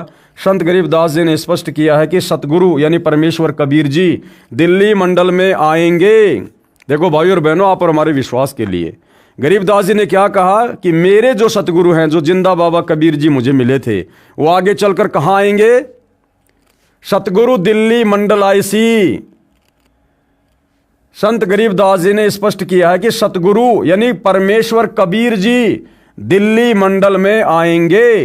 तो आज दिल्ली मंडल में 8 सितंबर 1951 को कौन आए? सतगुरु रामपाल जी। तो यहां सतगुरु रामपाल जी कौन हुए? कबीर परमेश्वर जी। और भक्तिहीन प्राणियों को जगाएंगे, सत भक्ति करवाएंगे। तो आज भाई और बहनों, सत भक्ति कौन करवा रहा है? गरीबदास जी का सतगुरु कबीर परमेश्वर, यानी हमारे गुरु सतगुरु रामपाल जी। ध्यान रहे, कबीर सागर में काल के दूतों ने मिलावट करके सत्य को न जानकर अपनी अटकलबाजी से असत्य प्रमाणित किए हैं। उनका नाश करने के लिए परमेश्वर कबीर जी ने अपने अंश अवतार संत गरीबदास जी द्वारा यथार्थ ज्ञान प्रचार करवाया है, जो संत गरीबदास जी की अमृतवाणी रूप में है। इसी बात की पुष्टि कबीर सागर के संपादक कबीर पंथी श्री युगलानंद बिहारी जी की उस टिप्पणी से होती है जो उन्होंने अनुराग सागर तथा ज्ञान सागर की भूमिका में की है। कहा है कि कबीर पंथियों ने ही कबीर पंथ के ग्रंथों का नाश कर रखा है, अपने अपने मते अनुसार फेर बदल करके अपने मत को जोड़ा है। मेरे पास अनुराग सागर तथा ज्ञान सागर की कई प्रतिक्रियां रखी हैं, जिनमें से एक दूसरे से मेल नहीं खा रही है। कहने का मतलब है कि कबीर सागर में पिछले 500-600 वर्षों के अंतराल के दौरान काल प्रेरणा से कबीर पंथियों ने बहुत सारी मिलावट वाणियों में कर दी है, जिसको पूर्णतया शुद्ध करवाने के लिए एक नया संवेद सदग्रंथ साहिब लिखवाने के लिए कबीर परमात्मा जी ने गरीबदास जी को निमित्त बनाया। यानी गरीबदास जी के रूप में खुद ही कबीर परमात्मा थे, अपना डबल रोल कर रहे थे। तो गरीबदास जी का जो सूक्ष्म वेद है, सदग्रंथ साहिब है, जिसमें 24,000 वाणियां हैं, वो कंप्लीट 5वां वेद सूक्ष्म वेद है। संत रामपाल जी महाराज का जन्म श्री नंदराम जाट के घर 8 सितंबर 1951 को गांव धनाना, जिला सोनीपत, उस समय जिला रोहतक में हुआ था, जो वर्तमान हरियाणा तथा पंजाब प्रांत मिलकर उस समय एक ही पंजाब प्रांत था। परमेश्वर कबीर जी ने भी कहा था कि जिस समय कलयुग 5500 वर्ष बीत चुका होगा, मैं गरीबदास वाले 12वें पंथ में आगे आऊंगा। देखो, लेखक खुद लिख रहा है भाई और बहनों, लेखक खुद लिख रहा है कि कबीर जी ने क्या कहा था। कबीर परमेश्वर जी ने कहा था कि जिस समय कलयुग 5500 वर्ष बीत चुका होगा, मैं गरीबदास वाले 12वें पंथ में आगे स्वयं आऊंगा। अब बताओ, गरीबदास जी के 12वें पंथ में कबीर जी कहाँ आए भाई? अरे वो दाढ़ी मूछ वाले कबीर जी, वो टोपा पहनने वाला कबीर जी कहाँ आया? देखा आप लोगों ने कभी? वो कबीर जी तो 650 साल पहले ही मगर से सतलोक चले गए थे, जबकि वो कह रहे थे कि मैं तो गरीबदास जी के 12वें पंथ में आगे चल के खुद आऊंगा। तो आप में से किसी भाई ने कबीर जी को देखा है क्या? दाढ़ी वाले को, सर पे टोपी पहनने वाले को, जो हम फोटो में देखते हैं। तो लेखक खुद कह रहा कि कबीर जी खुद आएंगे गरीबदास जी के 12वें पंथ में। और गरीबदास जी के 12वें पंथ में संत रामपाल जी आए हैं, जिन्होंने 17 फरवरी 1988 को 12वें पंथ में प्रवेश किया और पहले कह दिया था कि 12वें पंथ हम ही चलावें, सब पंथों को मिटाकर एक पंथ चलावें। तो वर्तमान में वो कबीर जी कहाँ हैं? सतगुरु रामपाल जी के नाम से हैं। फिर भी लेखक बार बार कह रहा कि इंद्रोमाई की कोख से जन्म लिया, इंद्रोमाई की कोख से जन्म लिया। भाई, करनी और कथनी में थोड़ा बहुत अंतर होना चाहिए। परमेश्वर कबीर जी ने भी कहा था कि जिस समय कलयुग 5500 वर्ष बीत चुका होगा, मैं गरीबदास वाले 12वें पंथ में आगे स्वयं ही आऊंगा। संत गरीबदास जी द्वारा मेरी यानी कबीर परमेश्वर की महिमा की वाणी प्रकट होगी तथा गरीबदास वाले 12वें पंथ तक के साधक मुझे आधार बनाकर वाणी को समझने की कोशिश करेंगे, परंतु वाणी को न समझकर सतनाम तथा सारनाम से वंचित रहने के कारण असंख्य जन्म तक सतलोक प्राप्त नहीं कर सकेंगे। उसी 12वें पंथ यानी गरीबदास जी वाले पंथ में मैं कौन? परमेश्वर कबीर जी, मैं परमेश्वर कबीर जी ही स्वयं चल कर आऊंगा। तो कहाँ है परमेश्वर कबीर जी, जिनको आप कबीर जी कहते हैं, समझते हैं, दाढ़ी मूछ वाले, जबकि उनका वचन भी फैल नहीं हो सकता, क्योंकि परमात्मा कहते हैं कि साध वचन पलटे नहीं, चाहे पलट जाए ब्रह्मांड। तो कबीर जी ने अगर बोल दिया तो बोल दिया, उनको आना है, नहीं आए तो झूठे साबित होंगे, और झूठे भगवान की भक्ति करके किसी का मोक्ष नहीं हो सकता। तो कबीर जी तो आ गए, संत रामपाल जी के रूप में आ गए। अब उनको पहचानना पड़ेगा, उनके ज्ञान को आधार बनाकर सद्बुद्धि की भीख मांगनी पड़ेगी उनसे कि हे गुरुदेव भगवान, अपनी वास्तविक पहचान करवाओ। हम नादान 2 कौड़ी के तुच्छ जीव अपनी बुद्धि के हिसाब से आपको नहीं जान सकते, नहीं पहचान सकते। तब सतगुरु की दया वो किन किन आत्माओं पर दया करे, मेहर करे और हमारे अंतःकरण में ये बात जचा दे कि मेरा गुरु ही स्वयं कबीर परमात्मा है। उसी 12वें पंथ गरीबदास जी वाले पंथ में मैं परमेश्वर कबीर जी ही स्वयं चलकर आऊँगा। तब संत गरीबदास जी द्वारा प्रकट की गई वाणी को मैं कबीर परमेश्वर और प्रकट होकर समझाऊंगा। अब संत गरीबदास जी की वाणियों को, सदग्रंथ साहिब को सन 1994 से धरती पर कौन समझा रहा है? सतगुरु रामपाल जी समझा रहे हैं। और कबीर परमात्मा क्या कह रहे हैं कि मैं कबीर परमात्मा स्वयं समझाऊंगा गरीबदास जी की वाणियों को आगे चलकर। और कैसे आऊंगा? प्रकट होकर समझाऊंगा, प्रकट होकर समझाऊंगा। मां की कोख से जन्म लेकर बड़ा होकर, ऐसा नहीं कहा, प्रकट होकर समझाऊंगा। तो सतगुरु रामपाल जी भाई और बहनों परमेश्वर हैं। आज मान लो, नहीं तो कल मानना पड़ेगा। कल को ज़्यादा लेट हो जाओगे, फिर मोक्ष से वंचित हो जाओगे। तो आज ही थोड़ा अधीन होकर, धैर्य से, निष्पक्ष होकर ज्ञान को समझो, परमात्मा से सद्बुद्धि की भीख मांगो और समय रहते अपने दाता को पहचान लो, भाई फायदा रहेगा।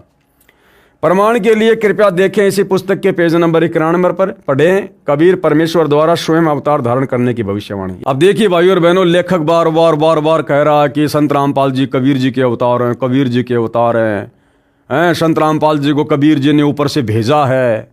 अब यहाँ क्या कह रहे हैं?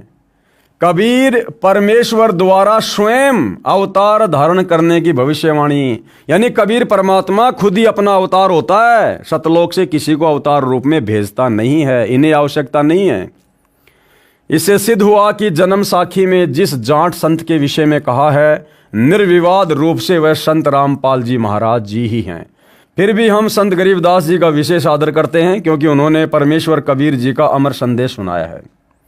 यदि कोई भ्रम उत्पन्न करे कि 10 गुरु साहिबानों में से भी किसी की ओर संकेत हो सकता है, यानी नानक जी के बाद में जो और सिख धर्म में गुरु हुए हैं, तो कोई कहे कि भाई वो तो अन्य हमारे गुरु साहिबानों के विषय में लिखा है।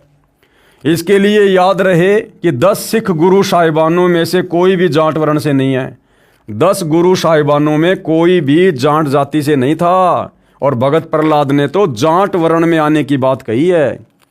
दूसरे सिख गुरु श्री अंगद देव जी खत्री थे। तीसरे गुरु जी श्री अमरदास जी भी खत्री थे। चौथे गुरु जी श्री रामदास जी भी खत्री थे, तथा 5वें गुरु श्री अर्जुन देव जी से लेकर 10वें तक अंतिम श्री गुरु तेग बहादुर सिंह जी तक श्री गुरु रामदास जी की संतान अर्थात खत्री थे। फिर भी हम सभी सिख गुरु साहिबानों का विशेष आदर करते हैं। संत रामपाल जी महाराज क्या कहते हैं? जीव हमारी जाति है, मानव धर्म हमारा, हिंदू मुस्लिम सिख ईसाई धर्म नहीं कोई न्यारा। और परमेश्वर कबीर जी ने कहा है, जाति न पूछो संत की, पूछ लीजियो ज्ञान, मोल करो तलवार का, पड़ी रहन दो म्यान। अर्थात इन दोनों वाणियों का एक ही अर्थ है। ये दोनों वाणियाँ एक ही महापुरुष के विचारों की ओर संकेत कर रही हैं, अर्थात सतगुरु रामपाल जी स्वयं ही कबीर परमात्मा हैं। कृपया प्रमाण के लिए देखिए फोटोकॉपी जन्म साखी पंजाबी, गुरुमुखी पंजाबी भाषा वाली तथा हिंदी वाली, दोनों में आप जी सहज में समझ सकते हो कि वास्तविकता क्या है। जन्म साखियों के प्रकाशक हैं भाई जवाहर सिंह कृपाल सिंह, अमृतसर पंजाब। तो यहाँ पर फोटोकॉपी वगैरह लगाई गई है, आप जी देख सकते हैं। ये पंजाबी भाषा में है, जन्म साखी भाई बाले वाली। इस पर भी वही प्रकरण लिखा हुआ है कि कैसे कैसे नानक जी अपने दोनों शिष्य बांला और मर्दाना को लेकर भगत प्रहलाद के लोक में गए। और नीचे ये हिंदी वाली है, कृपया देखें फोटोकॉपी जन्म साखी भाई बाले वाली हिंदी वाली के पेज नंबर 305 की। ये सारा सब कुछ हिंदी में लिखा हुआ है। जैसे लिखा कि एक और महापुरुष होगा जो यहाँ पहुँच सकेगा। मर्दाने ने कहा, हे भगत वर, वह पुरुष कौन और कब होगा? प्रहलाद ने उत्तर दिया कि जब गुरु नानक देव जी आएंगे तो इनके 100 वर्ष पश्चात आएगा। अर्थात यहाँ केवल 3 आदमी ही आने हैं। ये आदमी लिखना थोड़ा सा अच्छा नहीं लगता है, महापुरुष। ये सब कुछ लिखा हुआ इसमें। प्रश्न नंबर 1, एक संस्कृत के विद्वान शास्त्री ने कहा कि आपके गुरु संत रामपाल जी महाराज संस्कृत नहीं पढ़े हैं। आप कहते हो कि उन्होंने श्रीमद् भगवद गीता का यथार्थ अनुवाद करके भक्तों को बताते हैं। ये कभी नहीं हो सकता, क्योंकि ये हमारी जीव सोच है भाई और बहनों, जबकि परमात्मा को पढ़ने की आवश्यकता नहीं है। परमात्मा तो सभी भाषाओं का जनक है। विश्व की, सृष्टि की सभी भाषाओं को परमात्मा ने ही जन्म दिया है। और हम इंसानों की भाषा को तो छोड़ो, परमात्मा तो 184 योनियों में जितने भी जीव जंतु हैं सूक्ष्म और दिखाई देने वाले, परमात्मा तो सबकी भाषा तो छोड़ो, उनके मन की बात को भी जानते हैं, क्योंकि परमात्मा सर्वज्ञ होते हैं। तो सतगुरु रामपाल जी के भगत ने क्या उत्तर दिया? संत रामपाल जी महाराज के भगत ने उत्तर दिया, शास्त्री जी उसी को परमात्मा का अवतार कहते हैं। परमात्मा का अवतार नहीं, परमात्मा कहते हैं जो भाषा का ज्ञान ना होते हुए यथार्थ अनुवाद कर दे। अरे भाषा को पढ़ के 10, 15, 20 साल संस्कृत पढ़ के, अंग्रेजी पढ़ के तो कोई भी अनुवाद कर दे। परमात्मा उसी को कहते हैं जो बिना पढ़े लिखे और एज इट इज अनुवाद कर दे, जो पढ़ा लिखा भी नहीं कर सकता। क्यों? क्योंकि परमेश्वर सर्वज्ञ हैं। सर्वज्ञ यानी सब कुछ जानने वाले, उन्हीं गुणों से युक्त उसका भेजा हुआ अवतार होता है। वह अवतार संत रामपाल जी महाराज जी हैं। ये लेखक की अपनी सोच है भाई और बहनों, अब आप समझ गए होंगे। आप तो केवल वेदों और गीता के अनुवाद से अचंभित हैं। संत रामपाल जी महाराज ने तो बाइबल तथा कुरान को यथार्थ रूप में बताया है, जिसे ईसाई धर्म के वर्तमान के फादर व पादरी तथा मुसलमान धर्म के मुल्ला व काजी भी नहीं समझ सके। कृपया पढ़िए पुस्तक ज्ञान गंगा में। एक महापुरुष के विषय में जय गुरुदेव की भविष्यवाणी, यानी जो जय गुरुदेव पंथ के जो प्रवर्तक श्री तुलसीदास जी, जो अब परलोक सिधार चुके हैं, उन्होंने भी उस महापुरुष यानी सतगुरु रामपाल जी के विषय में समय समय पर अपनी भविष्यवाणियाँ की है। जिस समय उनकी पूर्व जन्म की याददाश्त, या फिर यूँ कह लीजिए उनके पास में उनकी पूर्व जन्म की भक्ति कमाई शेष थी, तो परमात्मा ने उनको भी निमित्त बनाया अपने विषय में भविष्यवाणियों के लिए। एक महापुरुष के विषय में जय गुरुदेव की भविष्यवाणी, जय गुरुदेव पंथ के श्री तुलसीदास साहिब की विशेष भविष्यवाणी, जय गुरुदेव उर्फ राधा स्वामी पंथ मथुरा के परम संत की भविष्यवाणी, और ये है धर्माचार्यों राजनीतिज्ञों को नेक सलाह, यानी जो मनमुखी धर्म के ठेकेदार आचार्य शंकराचार्य बने बैठे हैं और जितने भी राजनीतिज्ञ लोग हैं, उनको सलाह दी जा रही है तुलसीदास जी के द्वारा कि आने वाला समय बड़ा खतरनाक है, बड़ा विषम है, सुधर जाओ, संभल जाओ, सदाचारी बन जाओ, नाम उपदेश ले लो, सत भक्ति करो तो बच पाओगे, अन्यथा ऐसे जाओगे जैसे गधे के सिर से सींग, क्योंकि आने वाला समय युग परिवर्तन का है। धर्म तब आएगा जब सब धर्म के लोग लड़ना छोड़ें। राष्ट्र की उन्नति तभी होगी जब राजनीतिक लोग लड़ना, आंदोलन, हड़ताल, तोड़फोड़, रिश्वत अथवा स्वार्थ एवं दल बदल छोड़ दें। मांस, मछली, शराब, ताड़ी भी छोड़ दें। इससे पहले देश की खुशहाली की जो बात करता है वह भविष्य के आने वाले संकट से बदहोश है।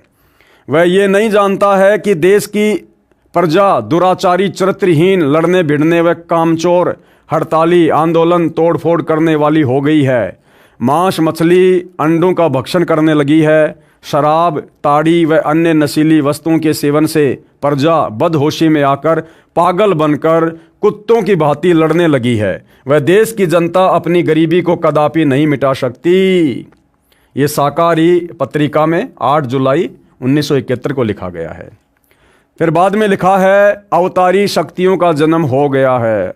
अब यहाँ पर सतगुरु रामपाल जी के विषय में बड़ी ही सटीक भविष्यवाणी श्री तुलसीदास जी ने की है। भारतवर्ष में अवतारी शक्तियों ने जन्म ले लिया है। अनेक स्थानों पर वे बच्चों के रूप में पल रहे हैं और समय आने पर प्रकट हो जाएंगे, यानी सबके सामने आ जाएंगे। कहने का मतलब है सतगुरु रामपाल जी का उनके मिशन में जो आत्माएं सहयोग जो करेंगी, उन आत्माओं के विषय में ये भविष्यवाणी की हुई है। वरना यही बच्चे उनके विनाश का कारण बन जाएंगे। इन बच्चों को गोश्त व अंडा दिया जाता है तो वे मुंह फेर लेते हैं और इधर उधर देखते भी नहीं। माँ बाप इस बात का ध्यान रखें कि जो बच्चे इन चीज़ों को खाना नहीं चाहते उन्हें ज़बरदस्ती ना खिलाएं। अब क्या लिखा हुआ देखो भाई और बहनों, यहाँ सतगुरु रामपाल जी के विषय में बिल्कुल स्पष्ट भविष्यवाणी। वह अवतार जिसकी लोग प्रतीक्षा कर रहे हैं। कौन लोग? परमात्मा चाहने वाली आत्माएं, जिन्होंने सतयुग में परमात्मा को पाना चाहा, घर छोड़कर जंगलों में चले गए, घोर तप किए, लेकिन परमात्मा नहीं मिला, क्योंकि उनकी भक्ति विधि परमात्मा को पाने वाली शास्त्रों के अनुसार नहीं थी। तो युगों युगों से जो आत्माएं परमात्मा की तलाश में हैं, अब उनका वो समय बहुत नज़दीक है। वह अवतार जिसकी लोग प्रतीक्षा कर रहे हैं 20 वर्ष का हो चुका है। ये भविष्यवाणी इन्होंने की 7 सितंबर 1971 को। 7 सितंबर 1971 को इन्होंने भविष्यवाणी की। वह अवतार जिसकी लोग प्रतीक्षा कर रहे हैं 20 वर्ष का हो चुका है। अब भाइयों और बहनों, 8 सितंबर 1951 को सतगुरु रामपाल जी सतलोक से चलकर धरती पर प्रकट हुए, दुनिया की नजरों में जन्म लिया। और ये भविष्यवाणी जय गुरुदेव ने की। ये कब? 7 सितंबर 1971। तो 8 सितंबर 1951 से लेकर 7 सितंबर 1971 पूरे 20 वर्ष हो रहे हैं। पूरे 20 वर्ष सतगुरु रामपाल जी के उस प्राकाट्य को। और जय गुरुदेव क्या कह रहा है? वह 20 वर्ष का हो चुका है। अब धरती पर सतगुरु रामपाल जी के अलावा ऐसा कोई भी संत महात्मा महापुरुष नहीं है जिसकी सांसारिक तौर पर डेट ऑफ बर्थ बिल्कुल जय गुरुदेव की भविष्यवाणी के अनुसार हो। केवल एकमात्र सतगुरु रामपाल जी हैं। वह अवतार जिसकी लोग प्रतीक्षा कर रहे हैं 20 वर्ष का हो चुका है। यदि उसका पता बता दूं तो लोग पीछे पड़ जाएंगे। तुलसीदास जी कह रहे हैं अगर मैं उसका एड्रेस बता दूं, क्योंकि उस समय वो देख रहे थे, वो खुद मान बढ़ाई और अहंकार के चक्कर में नहीं आ पा रहे थे। क्योंकि परमात्मा कहते हैं राज त्यागना सहज है, सहज नारी का ने मान बढ़ाई ईर्ष्या दुर्लभ तजनाइए। क्योंकि भाई इनके लाखों भगत हो गए थे, इनकी महिमा हो रही थी। ये कैसे बता देंगे एड्रेस? अगर एड्रेस बता दिया तो दुनिया इनको छोड़ के संत रामपाल जी के पास भाग जाती। और उस समय सतगुरु रामपाल जी चाहते भी नहीं थे कि जय गुरुदेव मेरा एड्रेस बताए। इसलिए जितना रिमोट सतगुरु रामपाल जी ने दबाया उतना ही जय गुरुदेव ने बोला। क्योंकि जिस समय भविष्यवाणी की गई थी 1971 में, उस समय सतगुरु रामपाल जी लीला में जीवन में अपनी पढ़ाई पढ़ रहे थे। वे जो है अपना डिप्लोमा कर रहे थे उस समय तक। क्योंकि उन्होंने भक्ति मार्ग शुरू करना था 1994 से। तो उससे पहले अपने विषय में अपना एड्रेस अगर वो लोगों तक पहुंचा देते जय गुरुदेव के माध्यम से, तो उन्होंने किसी को ज्ञान तो समझाना नहीं था, नाम किसी को देना नहीं था। जब मार्ग ही 1994 में शुरू करना था तो उससे पहले भला वो लोगों को क्या देते आध्यात्मिक क्षेत्र का। इसलिए केवल इतना ही कहकर छुड़वा दिया जय गुरुदेव के माध्यम से कि यदि अभी मैं उसका एड्रेस बता दूं तो लोग उसके पीछे पड़ जाएंगे। अभी ऊपर से आदेश बताने के लिए नहीं हो रहा। यानी सतगुरु रामपाल जी की जो प्रेरणा थी वो जय गुरुदेव जी को एड्रेस बताने की नहीं हो रही थी। मैं समय का इंतजार कर रहा हूं और सभी महात्माओं ने समय का इंतजार किया है। समय आने पर ही सबको सब कुछ मालूम हो जाएगा। तो भाइयों और बहनों, लाखों को तो मालूम हो गया है और बाकी दुनिया जो बेहोश है, मदहोश है, उसको युग परिवर्तन 2028 के बाद, कमर तुड़वाने के बाद पता हो जाएगा, सर्वनाश करवाने के बाद पता हो जाएगा कि सतगुरु रामपाल जी कौन शक्ति हैं। तो ये भविष्यवाणी पूरी की पूरी सतगुरु रामपाल जी के ऊपर बिल्कुल सटीक उतर रही है। फिर आगे क्या लिखा है? परिवर्तन का कारण भारतवर्ष बनेगा। यानी जो आध्यात्मिक क्रांति है वो भारत से उठेगी और पूरे विश्व में वर्तमान में जो आग लगी हुई है भौतिकतावाद की, आधुनिकरण की, इसका समापन भारत से होगा, आध्यात्मिक क्रांति से होगा। और भारत मतलब विश्व गुरु बनेगा, धर्म गुरु बनेगा। कहने का मतलब ये है भारतवर्ष को विश्व में परिवर्तन का कारण अब बनना होगा। त्रेता में विश्व युद्ध का कारण भारतवर्ष था, क्योंकि रामचंद्र जी गए थे श्रीलंका में युद्ध करने के लिए। तो त्रेता युग में भी राम रावण युद्ध का कारण भारत ही बना था। और द्वापर में भी विश्व युद्ध का कारण भारतवर्ष ही था। यानी महाभारत का युद्ध जिसमें पूरे विश्व की सेनाएं 2 भागों में विभाजित हो गई थी, भारत में ही हुआ था। और इस समय भी भारत को ही कारण बनना पड़ेगा। इस समय भी जो युग परिवर्तन होगा वो भारत से ही होगा। भारत ही का मुख्य कारण बनेगा। मुस्लिम राष्ट्रों में भारी झगड़ा होगा। सभी मुसलमान आपस में लड़कर समाप्त हो जाएंगे।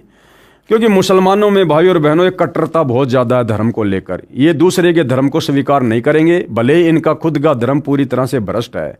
इसलिए ये किसी की सलाह मानेंगे नहीं, भक्ति मार्ग कोई अपनाएंगे नहीं, और अंत में लड़ झगड़ कर पुण्यहीन होकर ये खुद ही आपस में कट कट के लड़ाई झगड़ों में मर जाएंगे। अधिकांश छोटे छोटे देश टूटकर बड़े राष्ट्रों में मिल जाएंगे। जैसे छोटे छोटे देश हैं, ये तिब्बत है, और आपका नेपाल है, भूटान है, बांग्लादेश है, इस प्रकार के छोटे छोटे जो देश हैं जो पहले भी भारत का हिस्सा था, ये सारे वापस भारत में मिल जाएंगे। भारत इन सब का अगुवा होगा। चीन के समस्त वैज्ञानिक प्रगति को चूर्ण करके चीन को नष्ट कर दिया जाएगा। यानी चीन तो नास्तिक देश है, वैसे भी उसका तो विनाश होना ही होना है। चीन में बचे कुछ लोगों की सहायता भारत करेगा। यानी चीन में जो अच्छी आत्माएं बचेंगी, जिनमें धार्मिकता होगी, उनकी रक्षा फिर भारत करेगा। इसी बीच तिब्बत भारत में मिल जाएगा। यदि सभी राष्ट्र आपस में मिलकर भारतवर्ष पर आक्रमण करें तो भी इसे कोई जीत नहीं सकता। क्यों? क्योंकि भारत में सबका बाप बैठा हुआ, भाई सतगुरु रामपाल जी बैठे हुए। भारत में नए सिरे से संगठन होगा, यानी नए सिरे से राजनीति का जन्म होगा, जो धर्म नीति से फिर राजनीति करेंगे। सेवक बनकर, दास बनकर, जो अपने गुरु की आज्ञा में रहकर जो देश की सत्ता की बागडोर को संभालेंगे। इसलिए नए तरीके से भारत में दोबारा से जो है सत्ता की स्थापना होगी। यदि विश्व के सभी राष्ट्र जी जान से ये प्रयास करें कि सुरक्षा परिषद अमेरिका से हटकर भारत में ना जाए, तो ये कदापि नहीं होगा। यानी जो सुरक्षा परिषद है, यानी पूरे विश्व के जो भी फैसले वर्तमान में जो लिए जा रहे हैं यूएनओ में, वो यूएनओ कहो या विश्व की सबसे बड़ी पंचायत कहो, वो भारत में ही आएगी। अध्यात्म के फैसले पूरे विश्व को कैसे संचालित करना है, संत रामपाल जी की देख रेख में ये भारत से ही होगा। अमेरिका से हटकर यूएनओ भारत में आएगी। महापुरुष का जन्म भारतवर्ष के एक छोटे से गांव में हो चुका है और वह व्यक्ति मानव इतिहास का सबसे महत्वपूर्ण व्यक्ति बनेगा। उसे जनता का इतना बड़ा समर्थन प्राप्त होगा कि आज तक किसी को नहीं मिला है। वह महापुरुष नए सिरे से विधान को बनाएगा, यानी नए सिरे से भक्ति विधान को बनाएगा, और वह विश्व के संपूर्ण देशों पर लागू होगा। भारत में सतगुरु रामपाल जी के द्वारा बनाया गया भक्ति विधान, जिससे भक्ति भी चलेगी और देश भी चलेगा, और यही एकमात्र कानून पूरे विश्व पे लागू होगा। उसका एक झंडा होगा, यानी उसी का साम्राज्य होगा। झंडे का मतलब होता है उसी का डंका पूरे विश्व में बजेगा, उसी का शासन होगा। उसकी एक भाषा होगी, एक भाषा का मतलब उसी की भक्ति वाली भाषा, उसी का आध्यात्मिक ज्ञान पूरे विश्व पर लागू होगा। ये शाकाहारी पत्रिका में श्री तुलसीदास जी ने 28 अगस्त 1971 को लिखा है। लड़ाई के समय में रक्षा होगी। किनकी होगी? स्वामी जी ने बताया कि युद्ध के समय में सत्संगियों की रक्षा की जाएगी। अब भाई सत्संगी समझना पड़ेगा कि सत्संगी कौन होता है। सत्संग तो दुनिया भर के चल रहे हैं, और वो अब जय गुरुदेव पंथ वाले खुद ये जर्दा भी खाते हैं, अंडे भी खाते हैं, ये बीड़ी भी पीते हैं, नशा भी करते हैं, तो ये सत्संगी थोड़ी हैं। राधा स्वामी पंथ वाले, धन धन सदगुरु पंथ वाले, जय गुरुदेव पंथ वाले, निरंकारी पंथ वाले, हंसादेश पंथ वाले, दुनिया भर के पंथ वाले सारे नशे करते हैं, देवी देवताओं की पूजा करते हैं, सारी व्यर्थ की जो परंपराएं हैं उनमें शामिल होते हैं। तो काहे के सत्संगी हैं? सत्संगी यानी पहले तो यह समझना होगा सत्संग क्या होता है। सत्य का संग, और सत्संग केवल कबीर परमात्मा स्वयं आके करता है। यानी वर्तमान में सतगुरु रामपाल जी ही सत्संगी हैं, जो सत्य कह रहे हैं, सत्य ज्ञान दे रहे हैं। और सतगुरु रामपाल जी का जो फॉलोअर होगा और उनके भक्तों में भी जो मर्यादाओं में रहेगा, उन सत्संगियों की आने वाले समय में, उन आपत्तियों के दौर में रक्षा होगी, सुरक्षा होगी। जय गुरुदेव नाम को बराबर याद करते रहेंगे, बिल्कुल सही बात है, लेकिन तुलसीदास वाला जय गुरुदेव नाम नहीं।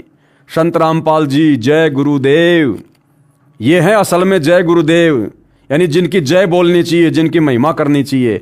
और सतगुरु रामपाल जी ने जो भक्ति मंत्र दे दिया, जो उसका जाप करेगा, सुमरण करेगा, सतनाम का, प्रथम नाम का, या जैसे भी है, उनके सत्संग सुनता रहेगा। सत्संग सुनना भी मंत्र जाप है, तीनों समय की आरती करना भी मंत्र जाप है।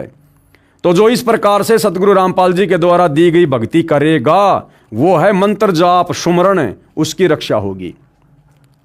जय गुरुदेव नाम को बराबर याद करते रहेंगे, ये परमात्मा का नाम है और हर क्षण तुम्हारी रक्षा करेगा।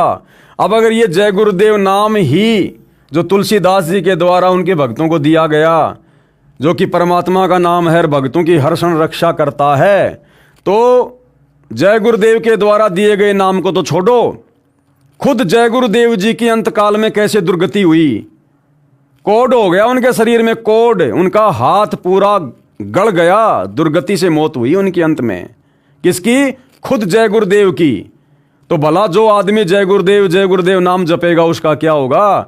जब जय गुरुदेव को खुद को कोड हुआ, तो यहां पर जय गुरुदेव सतगुरु रामपाल जी हैं और उनके द्वारा जो मंत्र जाप दिया जाता है उसको मर्यादा में रहकर जो जाप करेगा उसकी रक्षा होगी।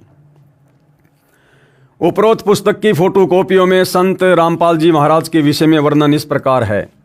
संत रामपाल जी महाराज का जन्म, अरे जन्म नहीं रे मेरे भाई, अब तो समझ जा, 8 सितंबर 1951 को गांव धनाना, जिला सोनीपत, प्रांत हरियाणा, भारतवर्ष में जाट किसान परिवार में हुआ। वैसे भाई और बहनों, संत की कोई जाति नहीं होती है, लेकिन यहाँ के विधान के अनुसार इन चीज़ों का जिक्र करना पड़ता है। विशेष जानकारी इस पुस्तक के कई स्थानों पर है, कृपया वहां से पढ़िए। जय गुरुदेव की अमरवाणी भाग 2 पुस्तक के पेज नंबर 50 पर संत तुलसीदास जी ने 7 सितंबर 1971 को सत्संग में कहा था कि वह अवतार जिसकी लोग प्रतीक्षा कर रहे हैं 20 वर्ष का हो चुका है। संत रामपाल जी महाराज 7 सितंबर 1971 को पूरे 20 वर्ष के हुए थे। 8 सितंबर 1971 उनका 21वां वर्ष प्रारंभ हुआ था। पृष्ठ 59 पर लिखा है कि वह महापुरुष छोटे से गांव में जन्म ले चुका है। उपरोक्त विवरण से स्पष्ट हो गया है कि वह महापुरुष संत रामपाल जी महाराज ही है। अब भाइयों और बहनों, भक्ति नाश का कारण। अब भक्ति का नाश कैसे होता है, भक्ति का विनाश कैसे होता है, और कैसे हमारी भक्ति सच्चे सतगुरु की शरण में आने के बाद में दिनों दिन आगे बढ़ती है, प्रफुल्लित होती है, इन तमाम बातों की जानकारी भाइयों और बहनों हम अगले वीडियो में प्राप्त करेंगे। क्योंकि हमने किसी भी पुस्तक से जो सतगुरु रामपाल जी के द्वारा लिखी गई हो या उनके भक्तों के द्वारा लिखी गई हो, हमने अध्यात्म का निष्कर्ष निकालते हुए, उसको गहनता से समझते हुए, शिक्षा लेते हुए और उन अच्छी शिक्षाओं को अपने जीवन में लागू करते हुए हमने आगे बढ़ना है। तभी भाइयों और बहनों असल में हमारा कल्याण होगा और हमें कुछ प्राप्त होगा। तो भाइयों और बहनों, आज की वीडियो में केवल इतना ही। कल परमेश्वर के आशीर्वाद से फिर मिलेंगे। तब तक गुरुदेव भगवान हम सबको आज्ञा दे, आशीर्वाद दे। बंदी छोड़ सतगुरु रामपाल जी भगवान की जय।